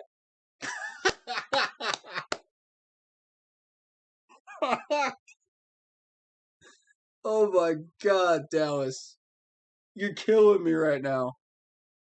How is anyone supposed to learn about your team if you don't have a box score? Or your own fans, for that matter. Oh my God. That's so dumb. Wow, bro. I have seen it all now. Dallas, you need to fix your website, bro. For real. That's not cool. That really isn't cool. For the people that really studied this game like me. Oh, there we go. Overview. That's seriously all y'all have in the box score category. Pathetic. Anyway, let's read the YouTube chat here. Let's see. Yeah, Terrell is really a third string type defensive end. I agree. Pass rush is Parsons and Randy, and that's about it. D-Law is out, and so is Armstrong. The Dallas guys do know Cam Irving very well, though. They will know how to work that guy. True, but the pass rush is not exciting. That's the thing. This will end up like most games playing Dallas. Can the Panthers keep up with the Dallas offense? You mean, can we keep up with the Dallas passing offense specifically? Because we're going to make them one-sided. That's going to happen. Ezekiel Elliott's not getting past 60 yards, so we're making him one-dimensional. So, it's, can we get past the Dallas passing offense? That's what it comes down to.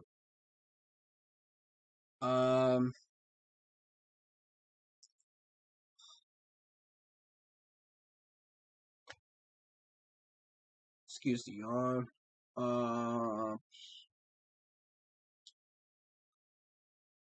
But that's very interesting. We found out exactly who this Dallas team was in Week 1 against the Bucs.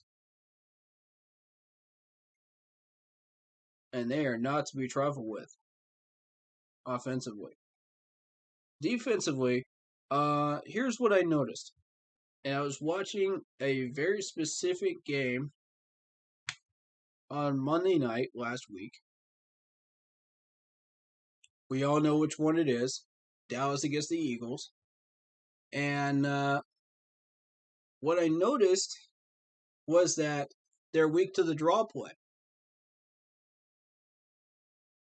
Did you notice that Sanders, the Eagles running back, was getting like 5 yards a carry? 4 to 5 yards a carry. Every time he ran the draw play. Just about every time. And I was watching the Peyton Manning and Eli version of that game. Just to kind of learn more about their perspective on what they're seeing. Maybe they would explain, certain plays, why they would run them, what situations are good, which ones are not, to run certain plays. And I hope the Panthers management were watching that because you can learn a ton from these two. A ton. I mean, we're talking about Peyton Manning, the man that mastered, audibles. So you can learn a ton just from him alone. From Eli, you can learn, what situations are good to throw away the ball, which ones are good to check it down, which ones are good to try to air it out a little bit, with a weaker line. Because that's what Eli was with the Giants. So you're learning from both perspectives here, and it's really good that we got all that information out of that game. Because Peyton can tell you exactly why Dak is running a certain play, why this check down is good versus trying to push it down the field. Why do you want to do a sweep play versus like a draw play in a certain situation? Is a certain corner weak? Is a certain DB weak? Is a certain area of the field weak? And Peyton can tell you that because he's a student of the game. He's an absolute student of the game. Even now, when he's not even in a uniform, he's still a student of the game, and that's why they made him an analyst. And taking all that into consideration, what I was able to draw out of that was the Cowboys are weak to the draw play. Their defensive tackles are not that strong. And also their left corner was looking a little weak too. I was noticing some sweep plays going that direction. I was looking for a couple of tosses in that direction. There was a screen play over there as well. The Eagles were starting to exploit it a little bit towards the end of the fourth quarter there. So I noticed it, and I said, what can we use in those situations to attack that? And then I thought, boom, it hit me. We do draws like all the time. Even when we're not even trying to do draw plays, we do draws. Even when we don't really need to do a draw play, we do a draw play anyway. It's just what we do with CMC. No matter how much we disagree with the play calling on that, it's still there, And then I thought, okay, with Chuba in, we're still going to be running draw plays, and this is an opportunity to make him a power back instead of just a running back. He's a power back. And if we can fix that catching problem, it's nothing but green light for Chuba going forward. I see a lot of opportunities for him going forward. I've watched in fantasy where they've actually picked up Chuba, expecting this to happen. So, good pickup. Good pickup. I really don't know how that's going to impact your fantasy roster, points-wise, but I can tell you that he will get some draw plays in this game. He's going to get a good chunk of run plays. Now, my suggestion is to attack those linebackers. And what do I mean by that? I mean, let's run him in between the tackles. Let's have him go out for like a little hook or a little left or right action there. Let's just see if he can catch the ball within 5 to 8 yards. You know what I mean? Be a check down option. And that's right where I expect most of the action to be drawn away from. We should have a wide open area where you got a couple, maybe 2 linebackers in that area. One of them will probably get drawn over to DJ's side of the field. And if we had CMC, that's an added weapon, and an added distraction, for us to be able to use Chuba as a check down. So, with Tommy Tremble running out and doing a little bit of a short pass as well, or an out route, we can really divert the attention of these linebackers and make them have to choose who to cover. This could be really, really beneficial to us. I think most of the throws, again, are going to go to DJ. But if you can get Chuba as your check down, and if he can catch that ball, and he has proven in the last game that he can catch in that area, I think you got some options. I think we do. If you want to run a sweep or a counter play, Chuba's really not your man. So I expect to see Royce in there a little bit, and let's see if he can run those sweeps and counter plays over to that side and kind of attack that corner. That's what I would like to see happen. And if that Dallas pass rush gets nasty enough, we got to get that ball off quickly. So Chuba is our best hope. He's sitting over the middle. He's ready. He's waiting. You only got a linebacker to deal with. Everybody else is split out wide. They're going to be looking at DJ. They're going to be looking at Robbie. They're going to think, okay, well, we can take these two out of the picture. And if our pass rush is strong enough,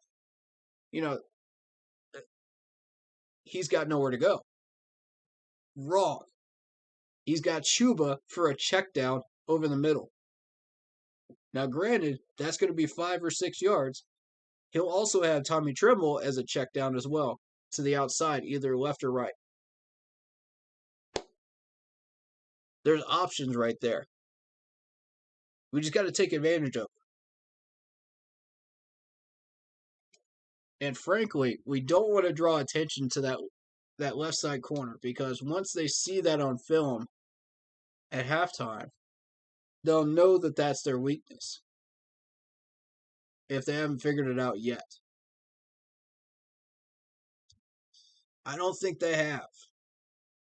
I'm going to be real. I don't think they have. Because, frankly, that was happening mostly in the fourth quarter when they were getting exposed by the Eagles. So, but the draw play has been happening every game against Dallas. And they have not found a way to stop that yet. They have not found a way to stop those little check down passes yet. As you can see, Tom Brady exposed that. And everybody's been using it. He netted 431 yards against them in that game specifically. Even with penalties, 100 yards of penalties, he still exposed it. So it's still there. Yeah, Anthony Brown. Thank you, Cade. I appreciate you, man. This man figured out the name of the guy we're looking at. I was just about to look at the depth chart and take a look at him. Matter of fact.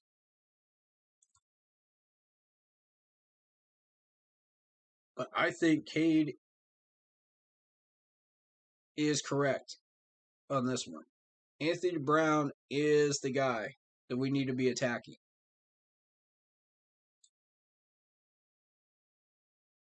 I see some weakness there. You got C.J. Godwin behind him. You got Deshaun Wright behind Trevon Diggs. I don't think we attacked Trevon Diggs.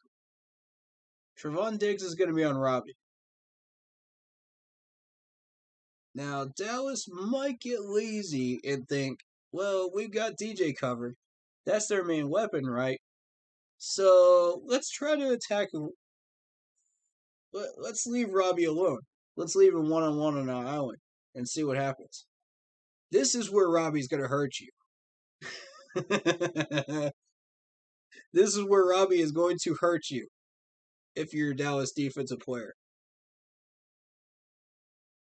Do not act like Robbie is a weakness on this offense, because he is not at all. That's what we want him to think, but he's not. He can still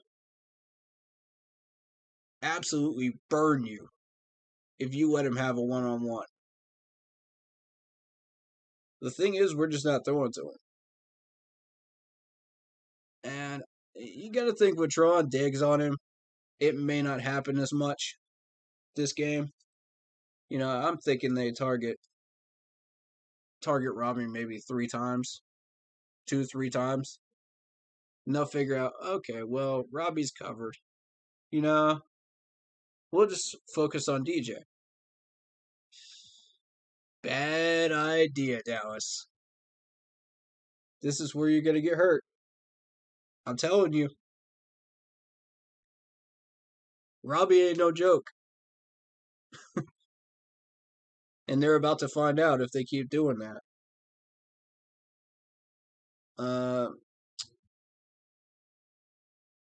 So let's kind of read some of these comments here. Kenneth Henderson, I see you in Facebook chat. Appreciate you. Welcome on in. And anybody else I missed there. David Screw says, I think we got this. I'm confident in this defense, and Sam is looking good this year. I feel like this Panthers team is special. I agree. Why am I talking ahead on games? Because these are the potential games that could change how we're looked at as a team. We have 2 ways that this season can go. In a positive stretch. And I think it's important to look ahead as well as to look at us as well. To see the whole picture. And to see kind of how the NFL is going to shape out this year. One game at a time, sure. That is the attitude of the team and the players, focus on the one game at a time.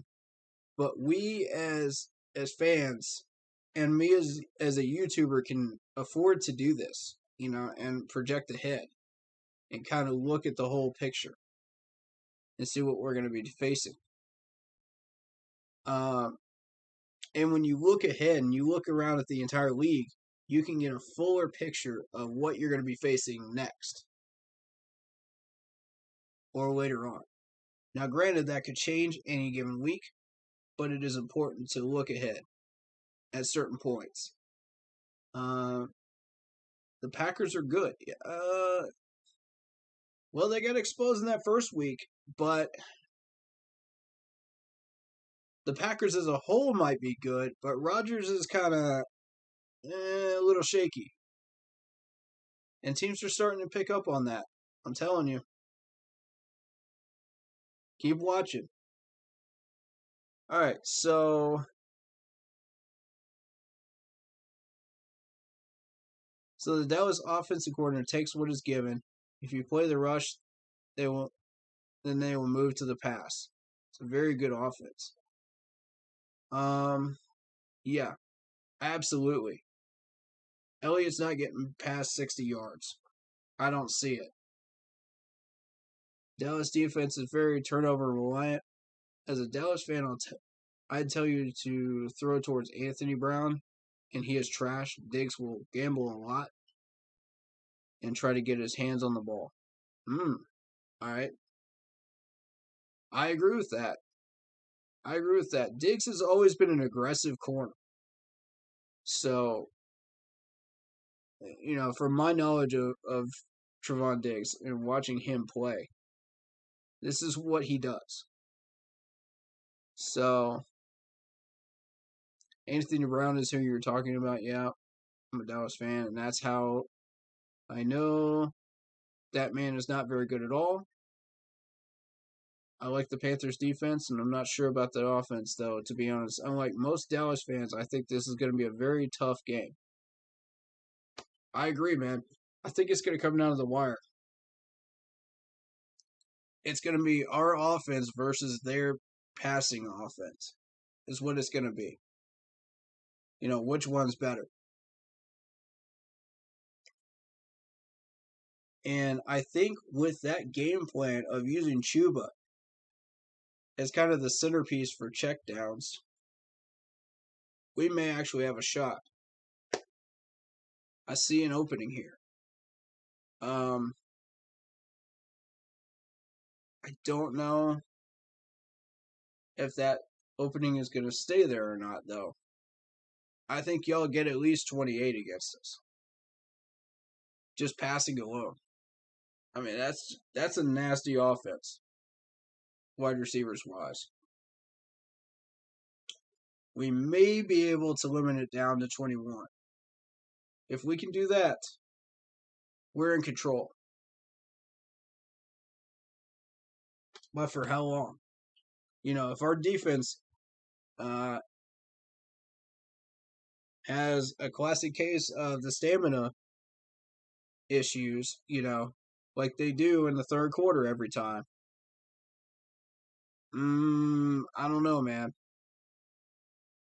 I don't know. Late third quarter, start of the fourth, that's when it usually occurs.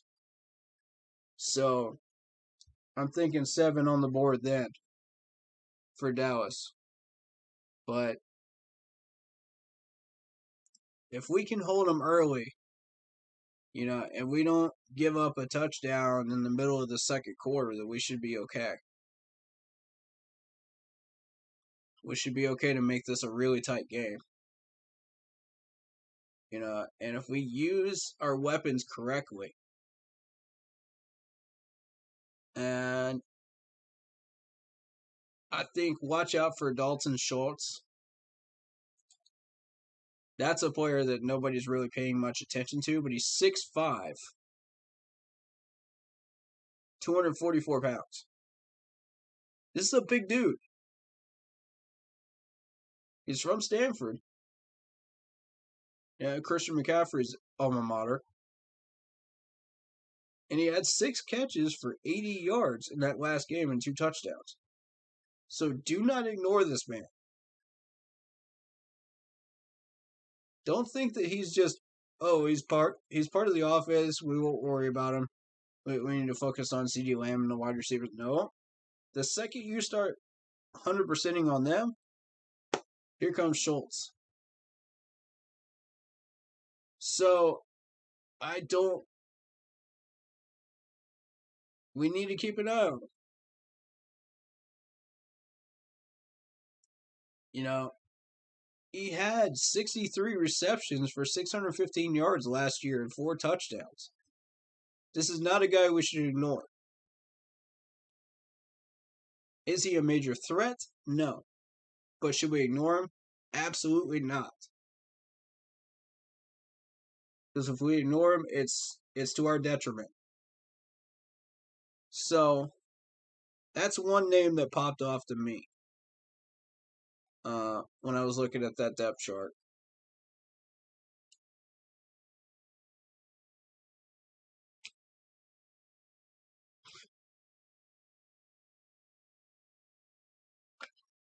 Let me see.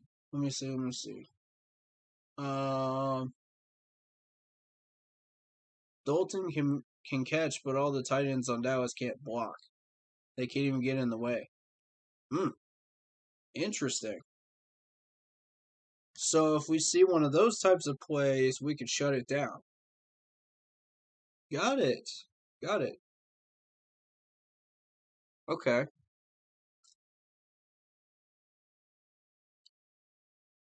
So I noticed y'all are looking a little weak here at the wide receiver position in the depth chart.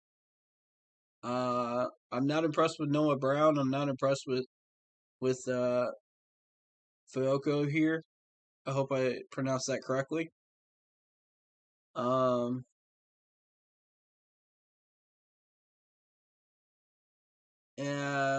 if I were to choose a spot on this offensive line to attack, that's one thing I want to look at.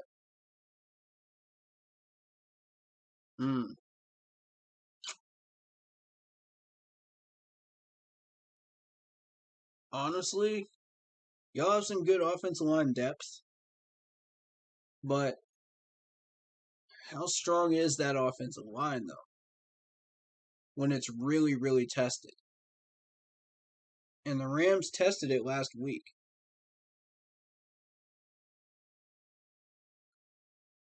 No, it wasn't the Rams that tested it last week. My bad. I keep thinking back to that Buccaneers game. My bad. You attack the center for sure. You can't deal with the power at all. So that means we send some blitzes up the middle with Shaq. Is what we want to do. Interesting. I think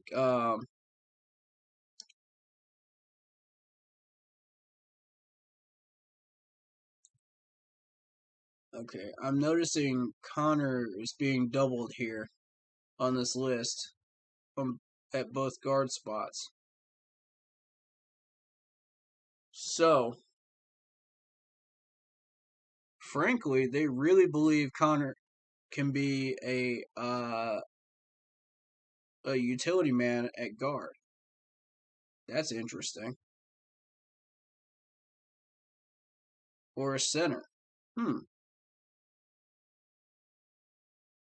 Yeah, Cade, talk to me about Connor, man. Let me know about him. What is it about this guy that makes Dallas confident in him? That's what I'm interested in. Because I'm noticing him 3 times here. Twice. And Dak normally gets problems from the middle with people that get pressure. Okay. Alright, so Tyler is the issue, right? That's interesting. Okay. I'll keep that in mind, and I'll be looking for that tomorrow.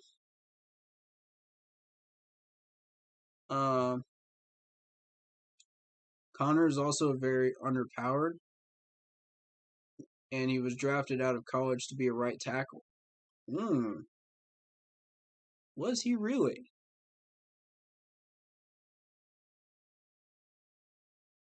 So, what's he doing in guard spot? That one has me curious right there. That's interesting. Because normally when you draft a right tackle, you expect him to start at tackle. But I'm seeing 3 tackles on here, and I'm seeing 2 tackles over here. So they must really believe that those tackles are solid. Otherwise, they wouldn't put him at guard. I mean, it is possible to do that, but is that the right way to go? With your offensive line. Yeah, that's always been a question I've had. When you're rotating offensive linemen around, because normally when you draft people at a certain position, you want them to stay at that position, and brings back conversations about Brady Christensen, does it not, for Panthers fans?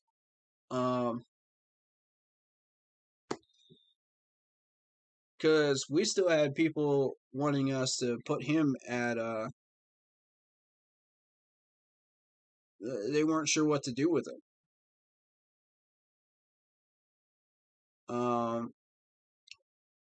David Screw says, I don't see Dallas getting more than 13.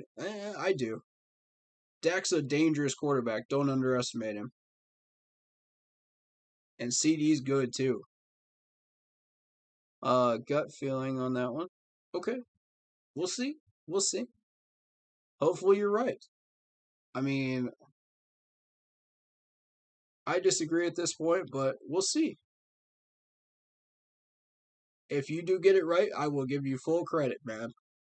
I will shout you out on the stream and give you full credit for it. Cade says he has good feet. He is at guard because they already have Tyron Smith and Collins at right tackle and left tackle. That's what I figured.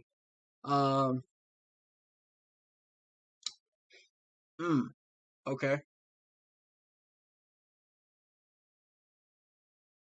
All right, so folks, bottom line here, expect a lot of these blitzes to come through Tyler. That's what we're looking at. Basically, the Dallas O-line lacks power in the middle other than Martin. I see an opportunity here. Don't you, folks? That's an opportunity. Hopefully, we can exploit it. And again, I'm going to point out I don't like the fact that Will Grier is in Dallas. Don't like it. You just found your backup to Dak, unfortunately. Stupid move right there. He's way better than PJ at this point. Okay.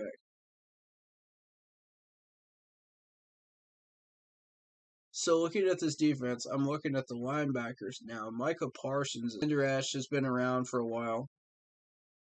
Jalen Smith is kind of new. Keanu Neal is the one I want to point out here. Keanu Neal, if you were watching the draft streams that I was doing, I pointed out Keanu Neal a few times at least. This dude's dangerous. So if he gets in there, he might lack the power that some of these other NFL defensive ends have and middle linebackers have, but he's a solid guy. And to my knowledge, they had him as a defensive end.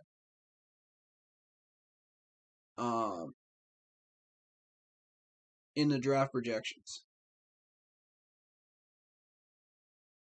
And I think he was drafted as a defensive end, but they put him at linebacker. All right, so keep your eyes open for number 42 here. If he gets put in, that could be a little bit of trouble for our O-line. What if Brown gets a sack like the one he gave Zach? He might. He might. It's possible. You know, he's been turning up lately. I see an opportunity there. Also, Collins is out, so Steele will start at right tackle. He was horrible last year, but he seems to be playing better than this year. Steele is the swing playing right tackle for now. Okay. Good to know. Good to know. But yeah, Keanu Neal. Oh, okay. I was thinking of a different one. My bad. Keanu Neal's been around for 6 years. 211. But still, watch out for him. I was thinking of the Miami. I think it was defensive tackle or defensive end. I have to go back and check, but yeah, that guy's dangerous too. I forget who got him. I think Miami. I don't remember. But yeah, Keanu Neal's had 6 tackles against the Bucs, so they got him actively involved there in that game, and 3 against the Chargers. So expect to see him on the field tomorrow. A little bit.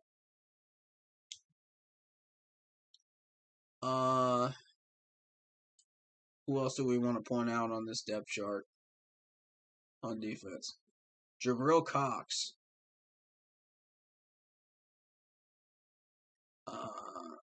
Jaron Curse. That's another name I recognize.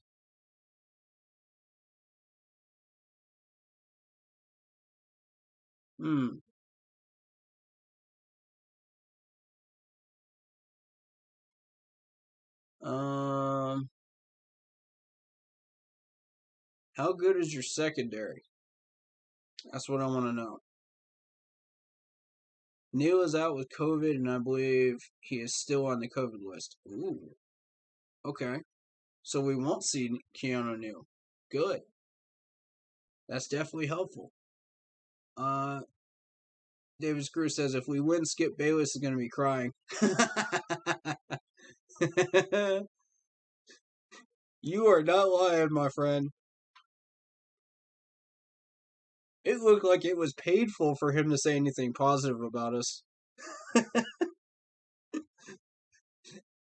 He was straight up wincing when he was talking positive statements about us in that interview. I don't know if you guys saw that interview. That was great. Oh, that little segment. Oh my god. Scoop! He rarely ever has anything positive to say about us. I don't think he ever did, even back in 15. That was funny though. I did see that though. That was great.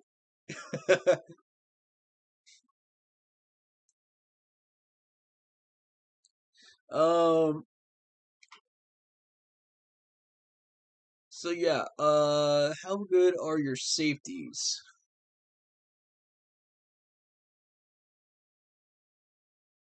Let's see about Wilson here. Let's take a look at this dude. 6 foot even, 204, 3 years experience, Texas A&M. Okay, he hasn't been tested yet this year. You got tested once, okay. No. You actually didn't. 2010. 2020, I mean. He had 71 total tackles, 48 solo. So he does require help out there. With 23 assists.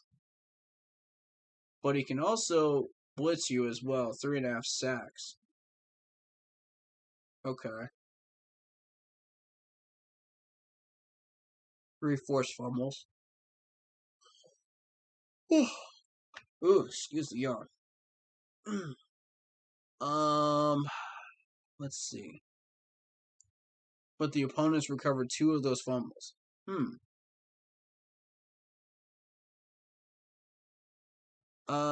Okay, Cade says, so the worst players on the Dallas secondary is Jordan Lewis and Anthony Brown. They will play Malik Hooker and Curse at safety.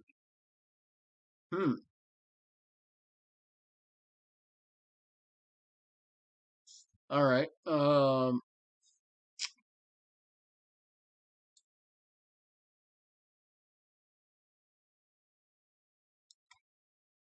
that's interesting. So what happens with DeMonte Kazi here? If they decide to play him at safety.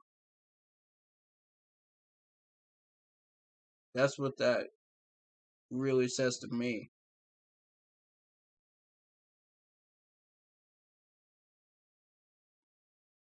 Is anyone else noticing this as kind of a pattern where they put the second string safety in there as kind of the starter from most of the snaps instead of the starter?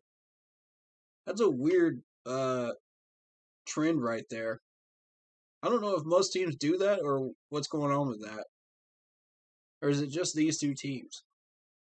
But this is the second team I've seen that's done that so far.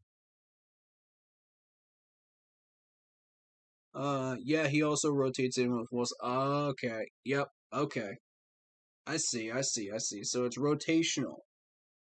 Gotcha. Okay.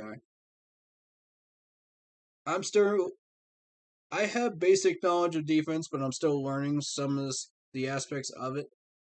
So be patient with me, folks. There's still some aspects I'm still learning here. And I am eager and willing to learn.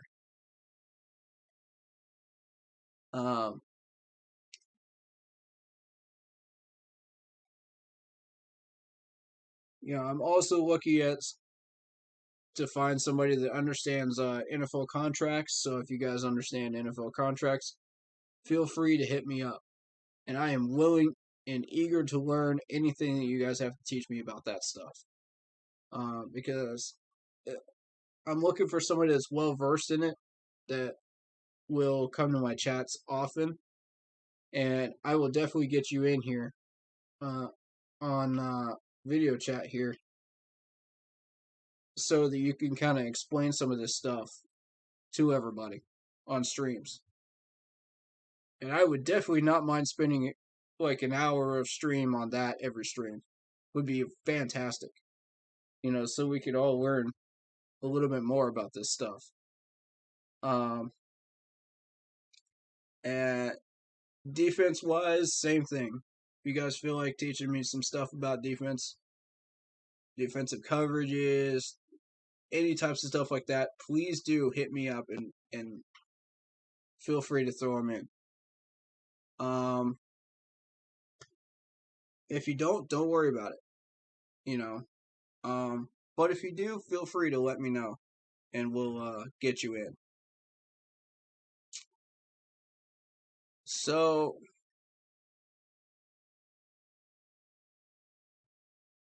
okay, so the defensive safeties rotate. That I did not know was a possibility, but okay. Good to know. So that's one thing I didn't know.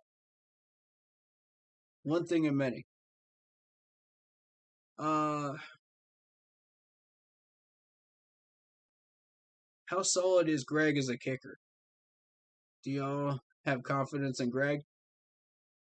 And at what point do you lose confidence in him? I'm kind of curious on that. David Screw says, I can't believe Cowboy fans still talk about them winning Super Bowls 25 years ago. It's just so sad. I know, right, man? Your rings are getting rusty.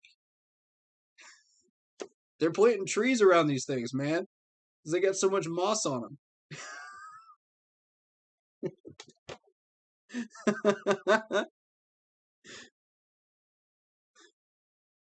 Yo, Dallas fans want to talk trash, man. Talk about the last 26 years, not before that.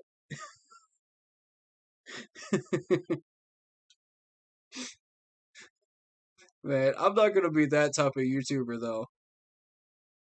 I'm not going to be that type of YouTuber, but if any Cowboys fans come in here talking trash, I can talk trash right back. That's all I'm going to say. Same with New England fans and Philly fans. I don't mind. But just keep it civil. You know what I mean? Those are the only three teams that I will actually engage with. Trash talking on. The rest of them, nah. They ain't worth it.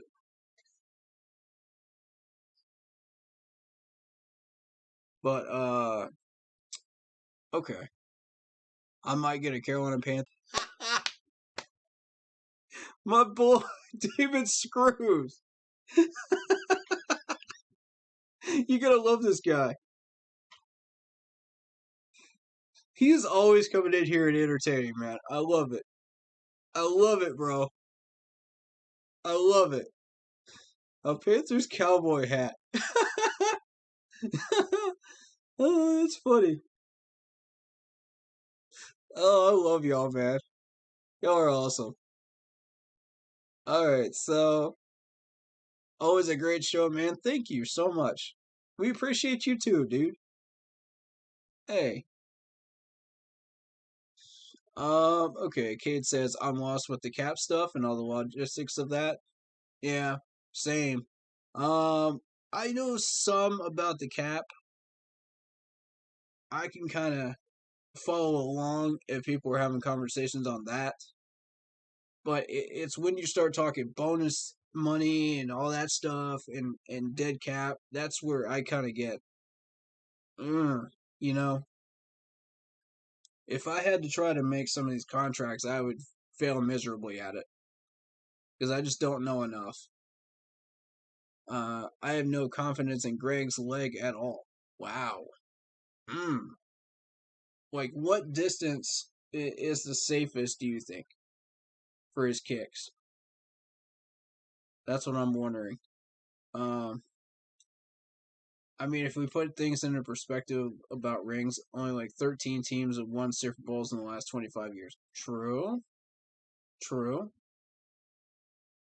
I mean, you're dealing with New England here. So, yes, 13. Fair point.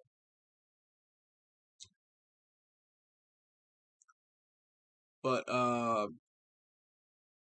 yeah, at what distance would you say is safe for him to actually make a kick? That's the question I got for you, Cade. Since this man is a Dallas fan, he should be able to tell us that.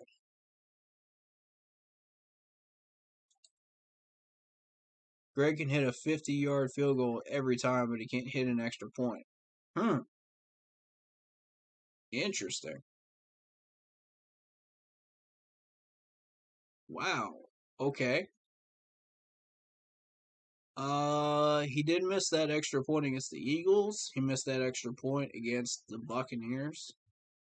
But he got 2 out of 3 and he got 5 out of 6. So, okay. It's showing here he hit a 56-yarder against the Chargers. And he hit a 48-yarder against the Bucks. Okay, I see.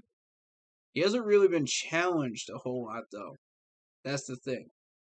The 56-yarder kind of challenged him, but 48, you're mostly expected to make the 45 pluses in the league right now. The way kickers are. The top third of them can make them.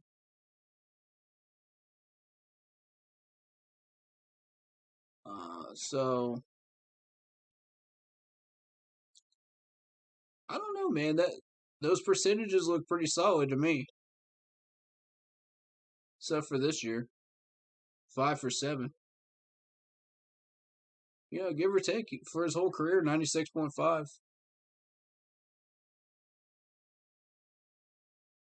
Greg is coming off a leg injury, and they're just sticking him with him through that.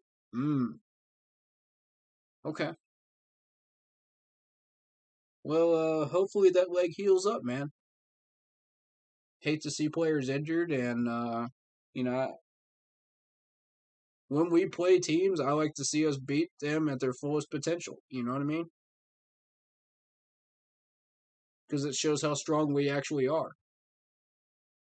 and how tough we are. So,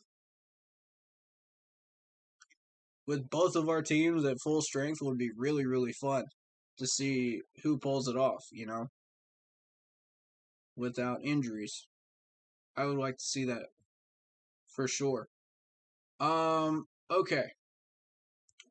We're going to take a quick 10-minute break, and I will see you guys in just a few minutes.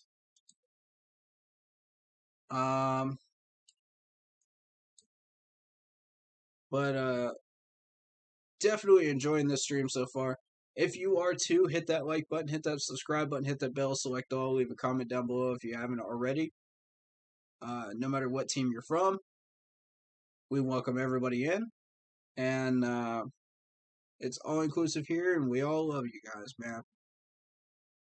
You know, we encourage healthy debates, we encourage healthy discussions, and these have certainly been that.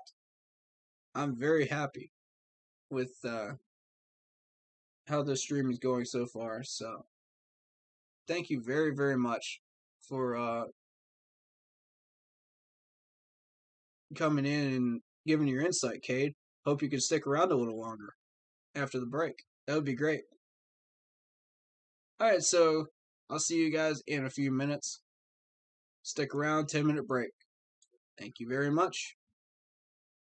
And keep pounding.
It's time to turn your business dreams into reality.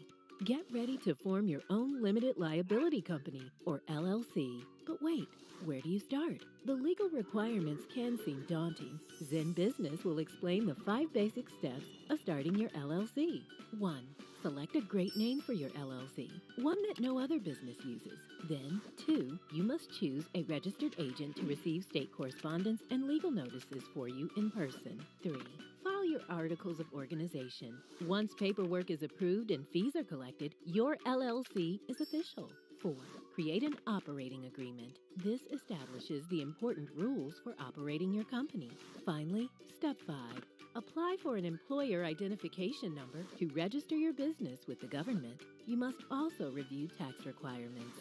Feeling overwhelmed? Don't worry. By partnering with Zen Business, we'll quickly handle every step of forming your LLC today. Formation packages starting at $49. Get started at zenbusiness.com.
All right, we are back.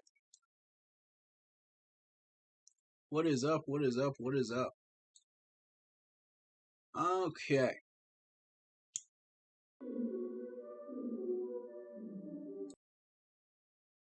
There we go.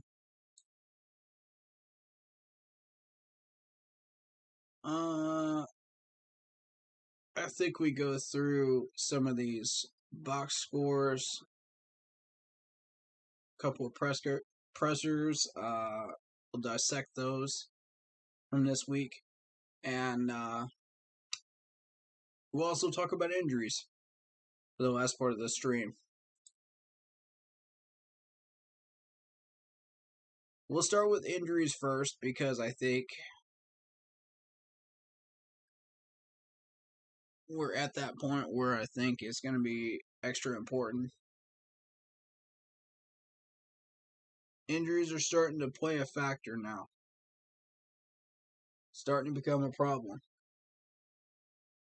And to this point, it's not as big of a deal as we thought it was going to be. Because we found solutions to some of those problems. We found answers to the Christian McCaffrey injury. We found an answer to the cornerback injury, of J.C. Horn. So, it's the one that's really going to hurt us at this point is Burris. So, we'll see how that rolls. But I think, as of right now, this game's going to get real interesting very quickly. Right out of the gate.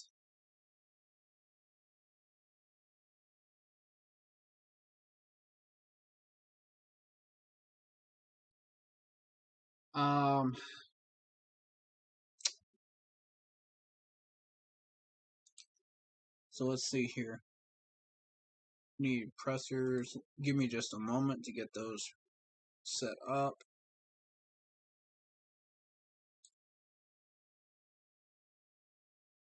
I'll have that for you. And also give me a minute to get these box scores up as well.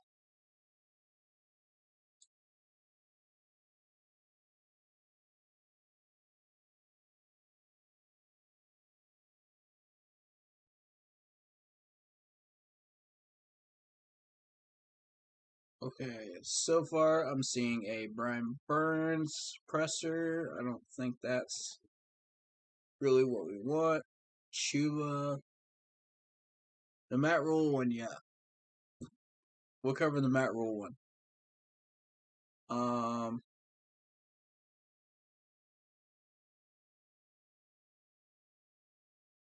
Don't really need the Tommy Trumbull one. Okay, there's two from... There's one where Matt Rule talks about the trade. We'll go into that one. Okay. I see. Okay. Alright, so now we know which ones we want to do. So we're not going to take that much time on that. But that'll be like in the last, hour and a half of the stream, probably. We'll cover those. But right now, I want to cover anything I missed. So now, since we have thoroughly looked at the Cowboys, now we can look at our team. And I'm looking at the Panthers depth chart right now. Do you notice whose name is not on there? At tight end. Ian Thomas is not on the list. What happened there? That's got my attention. And I'm not seeing Ian Thomas on the injury report. So what in the world happened to him?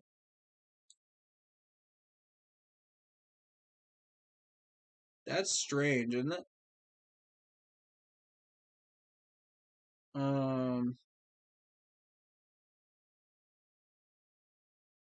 Pat Eflin's on the IR.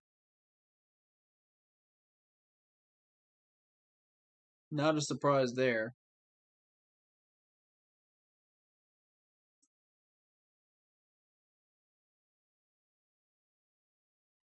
I don't see him on the transactions list. That's weird.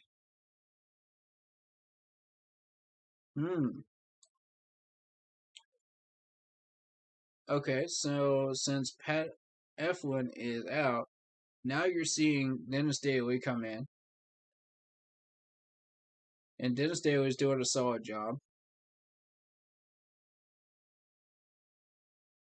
I've been very, very happy with him so far. Oh, there he is. Okay. Okay, right tight end.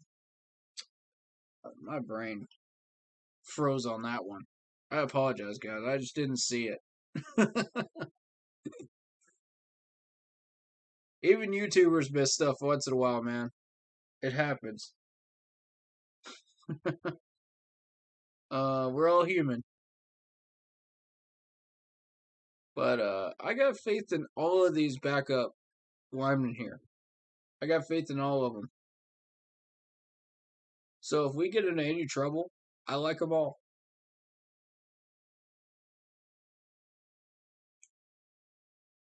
Let's see. I'm just looking for anything that may be out of the ordinary.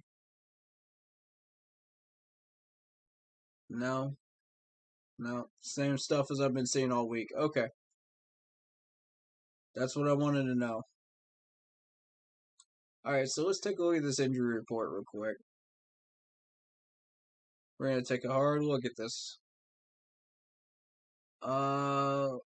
Okay. So we know CMC's out. And he got really lucky, man. That could have been a lot worse of an injury than it was. They classified it as like I forget what it was. It was like first stage or something like that.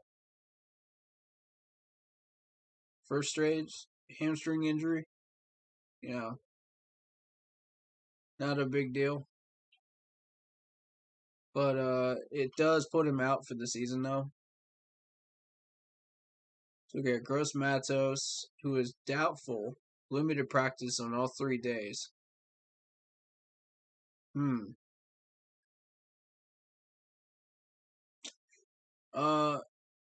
And I do like Gross Matos a lot. John Miller with shoulder injury, limited practice for 3 days. That's questionable. Who is behind John Miller in our depth chart? Remind me again.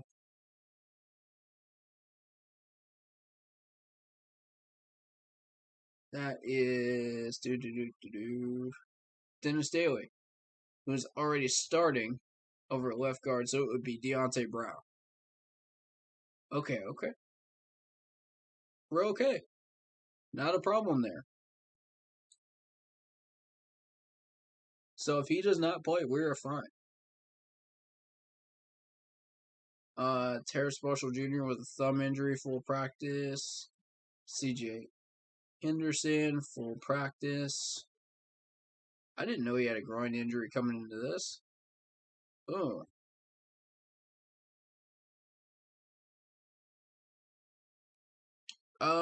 Cade, where are you guys susceptible on defense? Sean Chandler. Absolutely Sean Chandler. Without question. This dude has given up so many red zone touchdowns.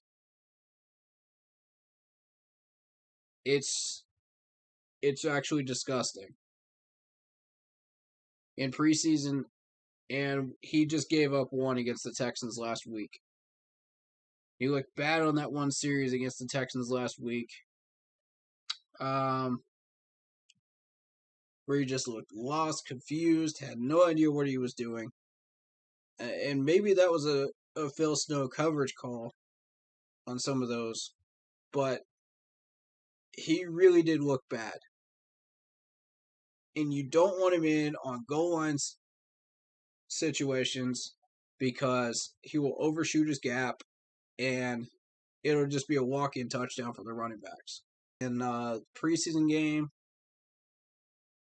forget which one exactly, but yeah, it was bad. I don't like this man being out there.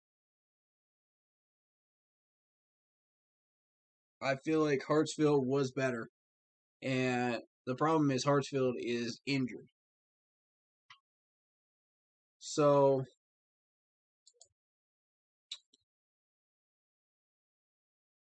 and I don't see him on this list. I think he got put on IR. So that's really bad.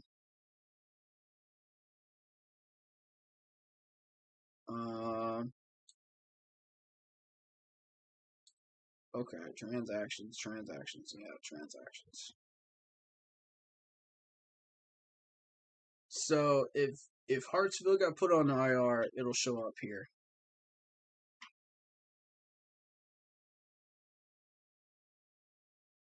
And I'm not seeing. Oh, yep, there it is. IR. Yikes. That's bad. That wrist injury is bad, apparently.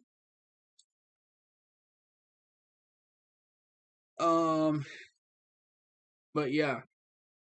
Sean Chandler at the moment and possibly the linebackers.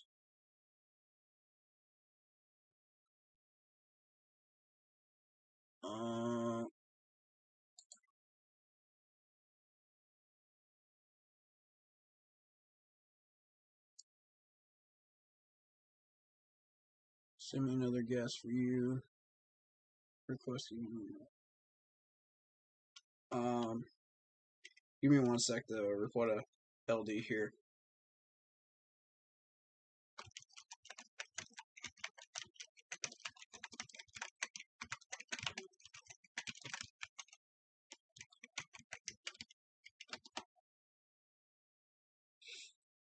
Okay. I think CD will get more targets this game. Cooper has a cracked rib, so I think he might draw attention, but that's it. Yeah, absolutely. They're gonna test AJ in this game. Dak is definitely gonna test AJ. AJ is fresh off the injury list. 6 foot even, 190, 9-year pro. And they say he's a lockdown corner. He has 72 passes defended over his career and 14 picks. So, let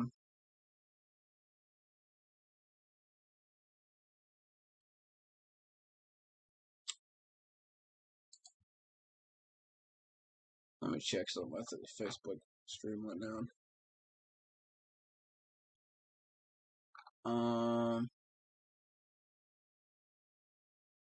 No, it's working.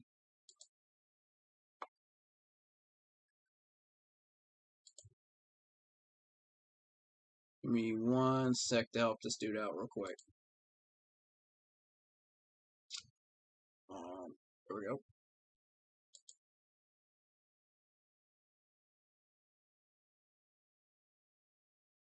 Hopefully that'll help. LD just got kicked out of the Facebook stream for some reason. I don't know why. Facebook streams have been weird lately. That's why I've been shifting them to YouTube for the past 2 weeks. So, my apologies on that. I've been trying to fix that problem, but I just haven't had time this week. But, yeah. CD will be matched up against AJ here. That's going to happen. There's going to be a lot of one-on-ones.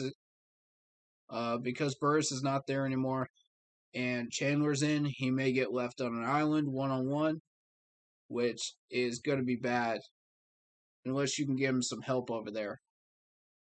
I think Dante should be able to handle his business over there on the other side. So Jeremy Chin may want to shift over and kind of do double duty a little bit. And just switch back and forth. Just make sure they're both all right.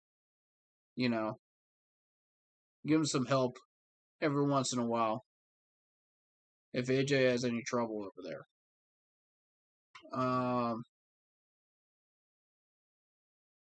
What's up, Carson Avenue? How you doing, man? Welcome to the stream.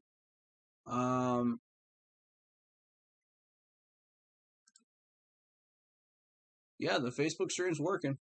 For some reason, it's working now.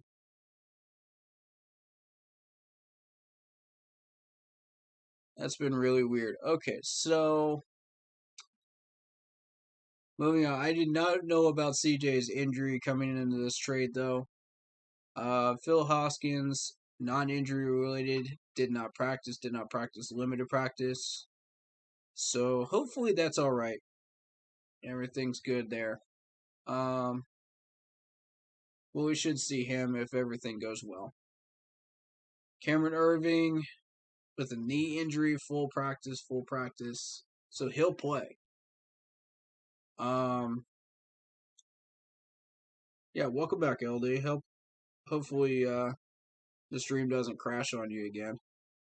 I don't know why, but the Facebook streams have been really challenging lately. So hopefully that stays good and you're able to stay in here. How do you feel about Darnold? Does he play safe, sling it around? I've not watched much tape on him. We mostly played it safe with our offense.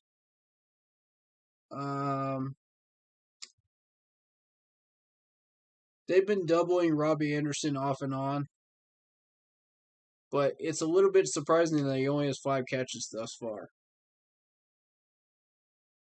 And, you know, Sam is slinging it, man. He's slinging it. But, yeah, it's the play calling that we have an issue with right now on offense. We're trying to nail down exactly what the problem is. And I think the key is Robbie Anderson. I really, really do.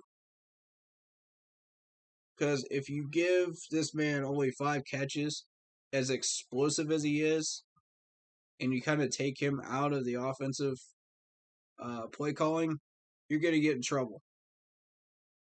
You're limiting what you can do. It's not good.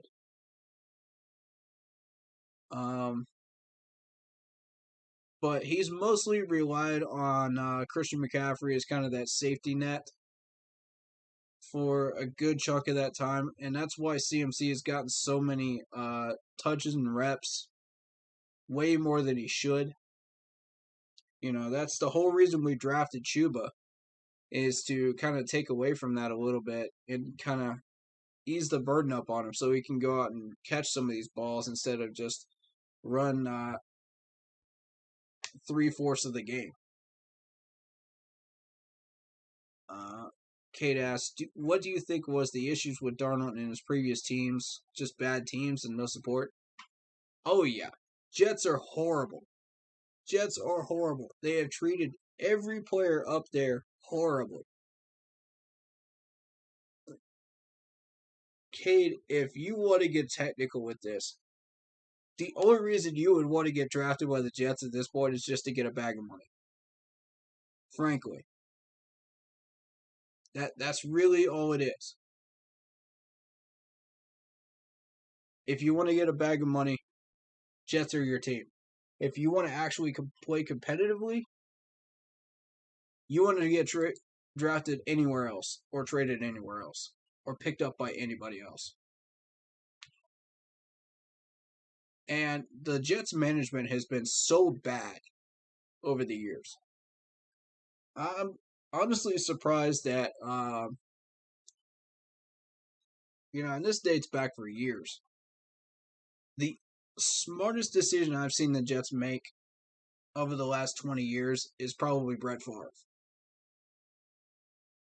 And that's saying something.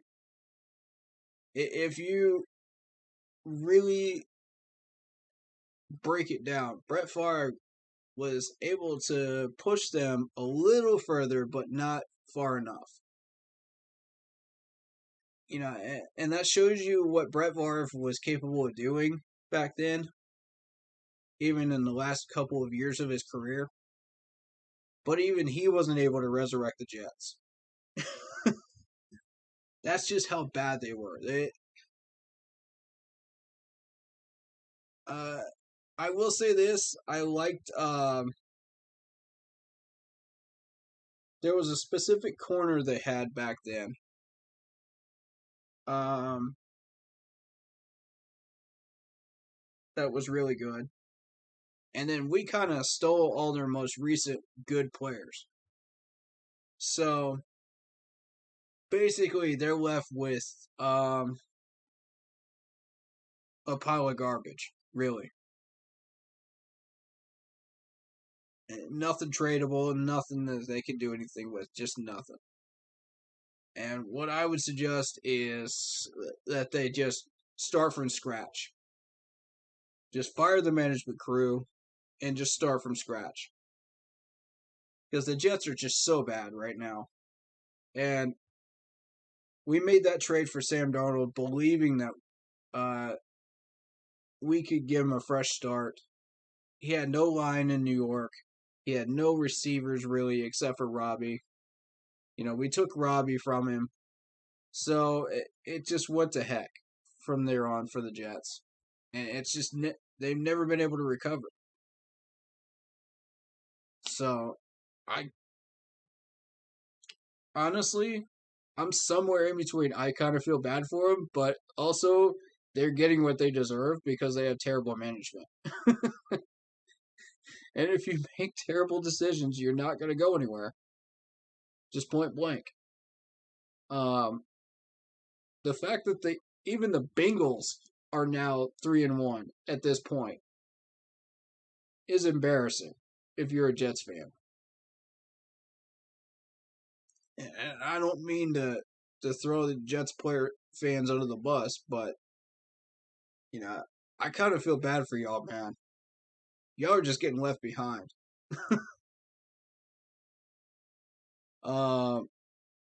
Yeah, they had Chad and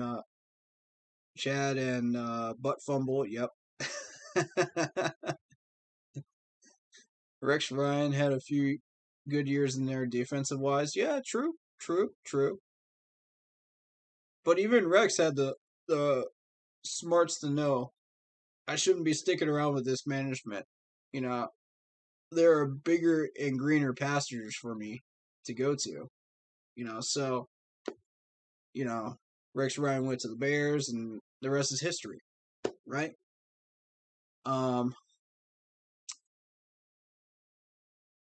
But yeah, the first two games you kind of saw Sam Darnold kind of see ghosts a little bit because it was his first two games really out of New York. But once he started to really trust that line, then you started to see some exciting things happen. Around the second quarter of that Saints game, it finally clicked for him. And it was just boom, boom, boom, boom, boom. And you started to see like these really nice drives. And every once in a while, but we just got to have the play calling to go with it. That's the problem. And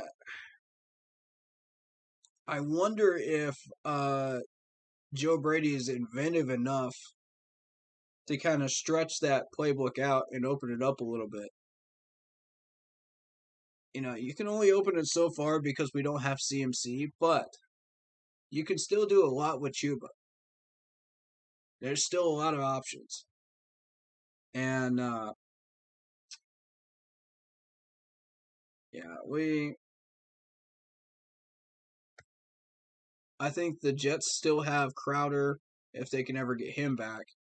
He's a solid wide receiver. But beyond that, yeah, I don't really see a future for the Jets, to be real with you. And I'm kind of glad we got Sam out of there, man, because it would have been a wasted career for him.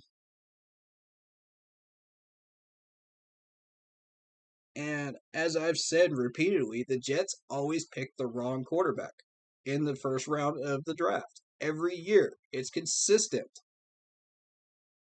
It is absolutely consistent. There are better ones on the board every time. Even when Sam Darnold was picked, there were two others that were better than him at the time that he was picked. So, I mean, I don't know what you do with a management like that. Good luck with it. But, good luck, Jets fans. I really do wish you guys luck. That's a tough sledding right there. But, to answer that question, yeah.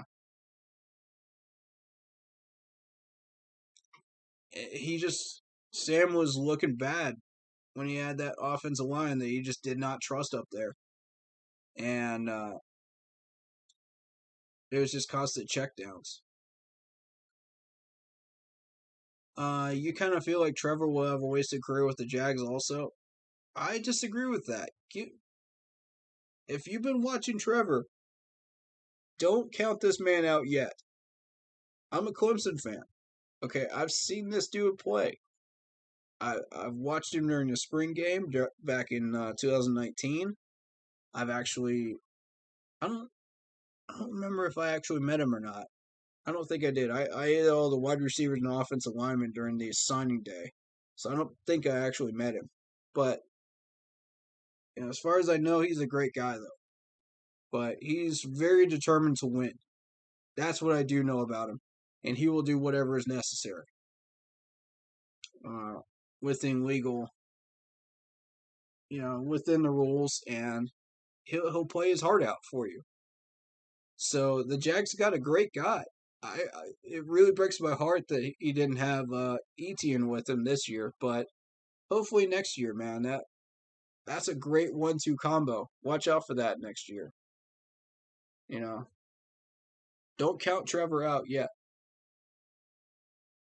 He's a scary quarterback when he gets it into his rhythm. And you give the Jags a couple of years, they'll build some weapons around him. They'll build a line around him. And that could be a scary offense at some point soon if you build it correctly. But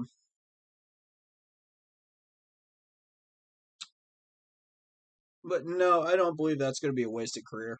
No, not at all. Going to the Jets is a wasted career. Going to the Lions is a wasted career. But the Jags, no.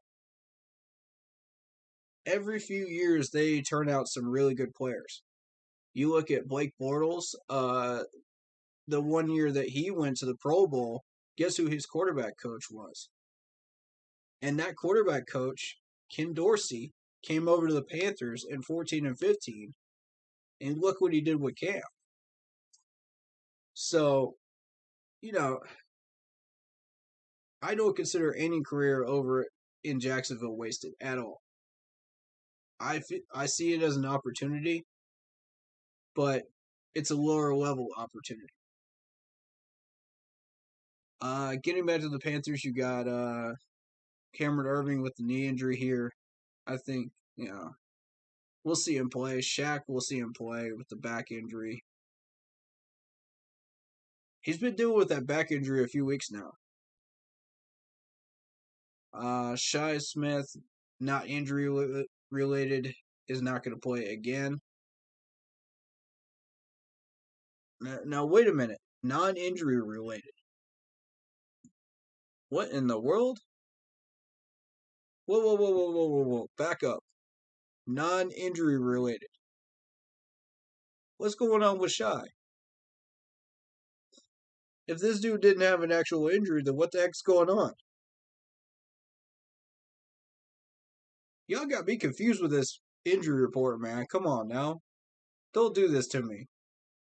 Panthers, don't do this to me. We need Shy back, man. Golly. We need him back.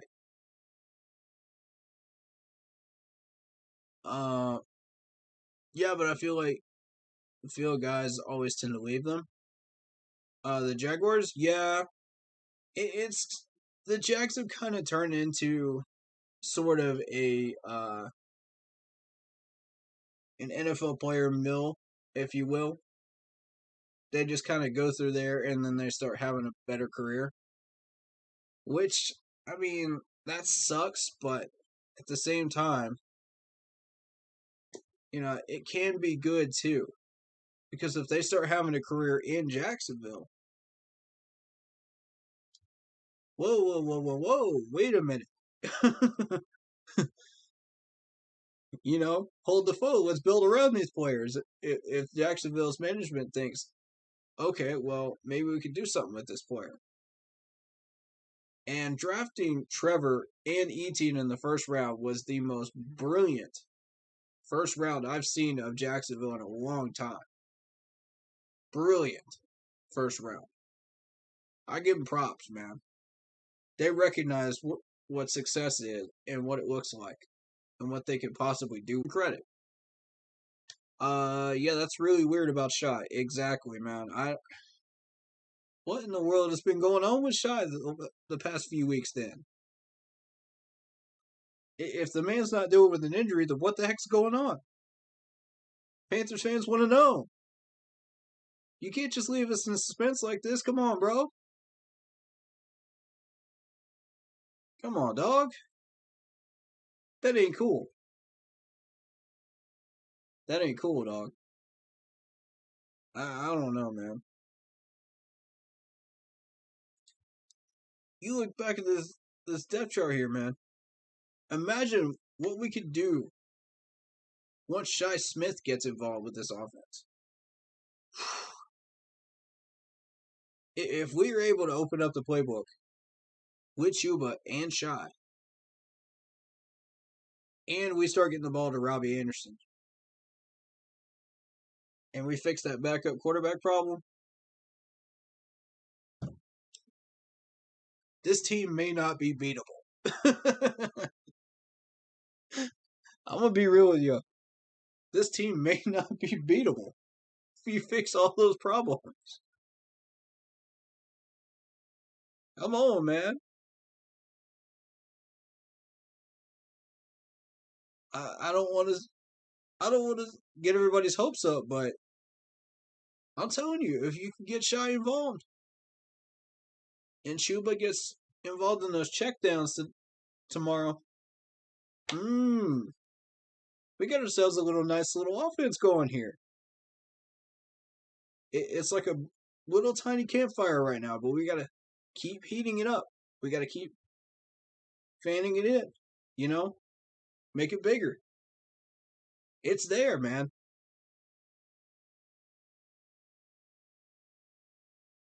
Man, I like it. I like it. I'm going to be honest, I like it. And we also have Richie, so we got a third tight end too if we need him. This is beautiful. I love what Scott has built. I love it. This is a nasty little team right here. Yes, sir. Get that fire blazing. Yes, sir, LD. You're right. There's a lot of things possible. We just got to use these weapons the right way. And I think we're starting to learn how to do that. We're starting to learn what pieces work better where and for what reason and why, And if we can keep using those pieces in the right way, because we're putting 24 points on the board every week. I mean, you look at this. We put up 19, but that was because Sam was a little bit gun shy. He had a little bit of PTSD from that Jets offensive line. But once he got used to it, 19 points.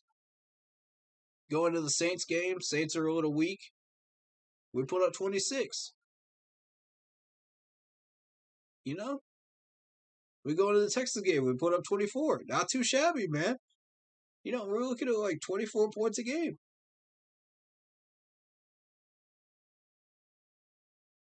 If our defense does its job and makes this game close, this could be a 24-21 win if we get this offense going and we keep it going against that Dallas defense.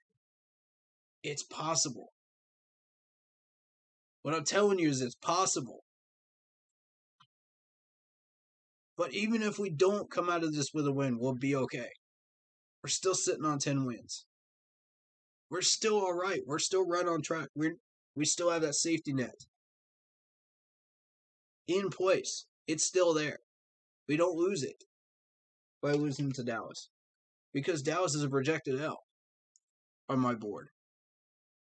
Now, if we turn that into a win, that's a beautiful thing. Because that's 2 safety net games right there. And it makes a statement. And it does a whole lot of things in the process. So if we can somehow turn this game into a W, oh man, it's beautiful. It's a beautiful thing to see. But hey, at 24 points, if we can put up 24 again, and I'm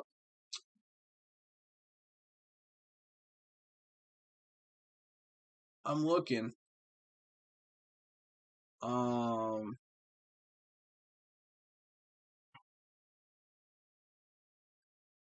Anthony Brown, if we can take advantage of Anthony Brown out there,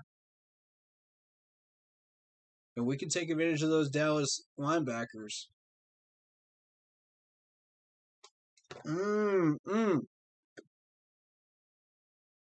that's fresh meat right there. We come blitzing up the middle. We got Shaq.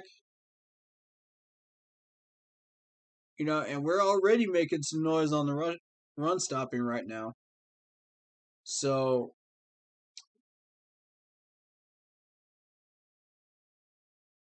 this is going to be very, very interesting when it comes down to it. We're going to make Dak one-dimensional. We're going to push him to where he has to try to hit CeeDee Lamb. He has to try to hit his other man on the other side. And it's not going to happen as much as he wants. It's just not. So what they're going to start doing is they're going to start throwing a few to Dalton. Once they take CeeDee Lamb out of it, once they take Amari Cooper out of it, you've only got Cedric Wilson and Dalton. That's not scary at all. Think about that. This is an opportunity right here.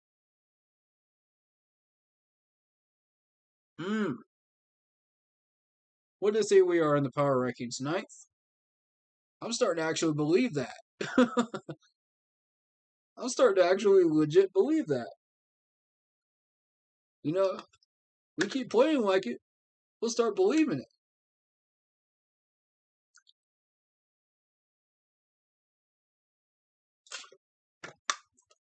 Imagine if we get our offense blazing. Where this team is going to be in the power rankings. As of right now, 4 teams are undefeated, and we're one of them. How amazing does that feel if you're a Panthers fan right now? How amazing does that feel? Like, that is unreal. It's unreal. Who are the other 4 teams? I know the Rams are one of them. Arizona's one of them.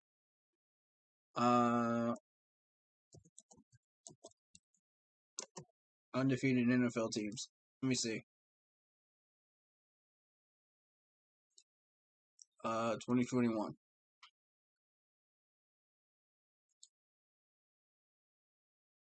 There it is.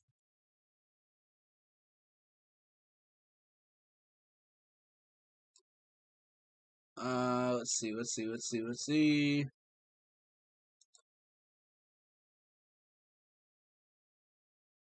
Rams are undefeated. Cardinals are undefeated. We're undefeated. Raiders. Who's the next one to go down?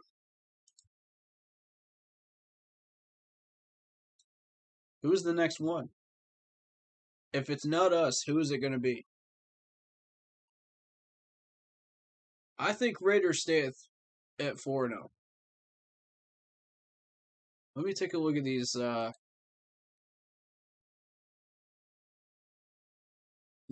games coming up.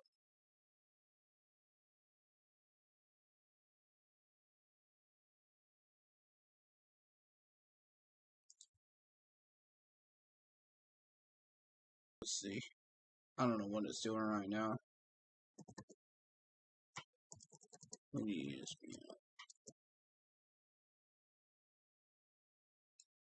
my screen showing? No, it isn't. All right, there we go. Now y'all can see what I'm seeing. Hold on a minute. There we go. All right, so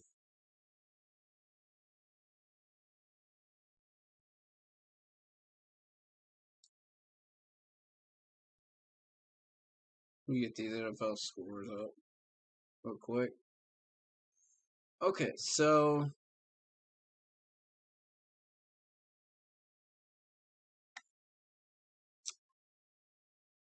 I've got to watch that game when you guys played the Eagles. Hurts will not know what hit him. Facts, man. Facts. Hurts has no idea what's coming for him. Man, you know that meme of the Grim Reaper knocking on everybody's door? Yep, that's our defense right there. Our defense is the Grim Reaper. We're knocking on Dak's door next. So, let's see what happens.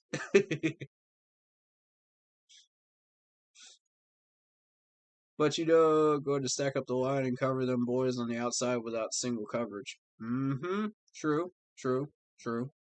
Most teams that play Dallas tend to bring the safety up and leave the wide receiver in single coverage.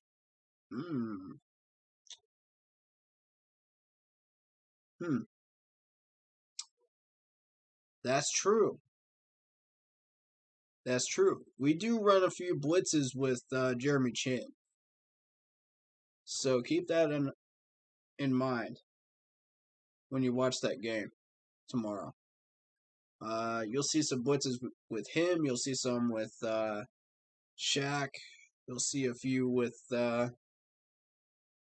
think there was one other person that we were running blitzes with too, but I forget who it was. But yeah. I'm just looking at some of these matchups here. We got the Raiders and the Chargers. Ooh. I see another undefeated falling on Sunday. On Monday night. How about y'all? Y'all see this too? Raiders are about to drop. You saw what the Chargers did to the Chiefs last week. That's tasty right there. All right, so that's one. Who are the other ones? Let's see. We've got, and they're the only ones in the AFC that are still undefeated besides the Broncos. So let's see the Broncos. Broncos are playing Baltimore, who surprised somebody else this year that they weren't supposed to beat. That's a nasty Ravens team. I wouldn't be surprised to see an upset there. That would be very interesting, wouldn't it? Ravens, yeah, they beat the Chiefs. So that's 2 teams that have beat the Chiefs that are playing this week that can upset 2 more undefeated teams. Oh, this is getting juicy, folks. Who else? That means all the AFC teams are not going to be undefeated anymore after this. And by the way, you notice the Jets are 0-3. As usual. Jags are 0-4. Colts, surprisingly, are 0-3. Well, okay. So we go to the NFC. Is the balance of power shifting back to the NFC, folks? Is it? With Tom Brady being with the Bucs and with a few of these teams remaining undefeated. It could happen. Rams. Let's take a look at the Rams.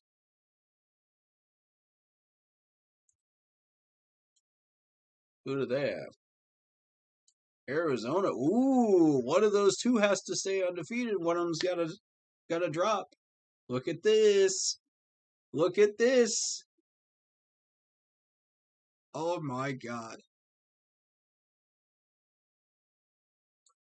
How y'all feeling about this right now? How y'all feeling? You loving this right now? That means every single one of these, except for one, will drop. Besides us. In either the Rams or the Cardinals. And I'll bet you it's the Rams that stay in there. As undefeated. Oh! Last 2 undefeated teams in the NFL. If we beat Dallas. How do you feel about that, Panthers fans? That's gotta feel good right there. That's another reason to win. That's another motivation. As if we need more. Fuel that fire, baby. Oh! It's red hot right now. It's red hot.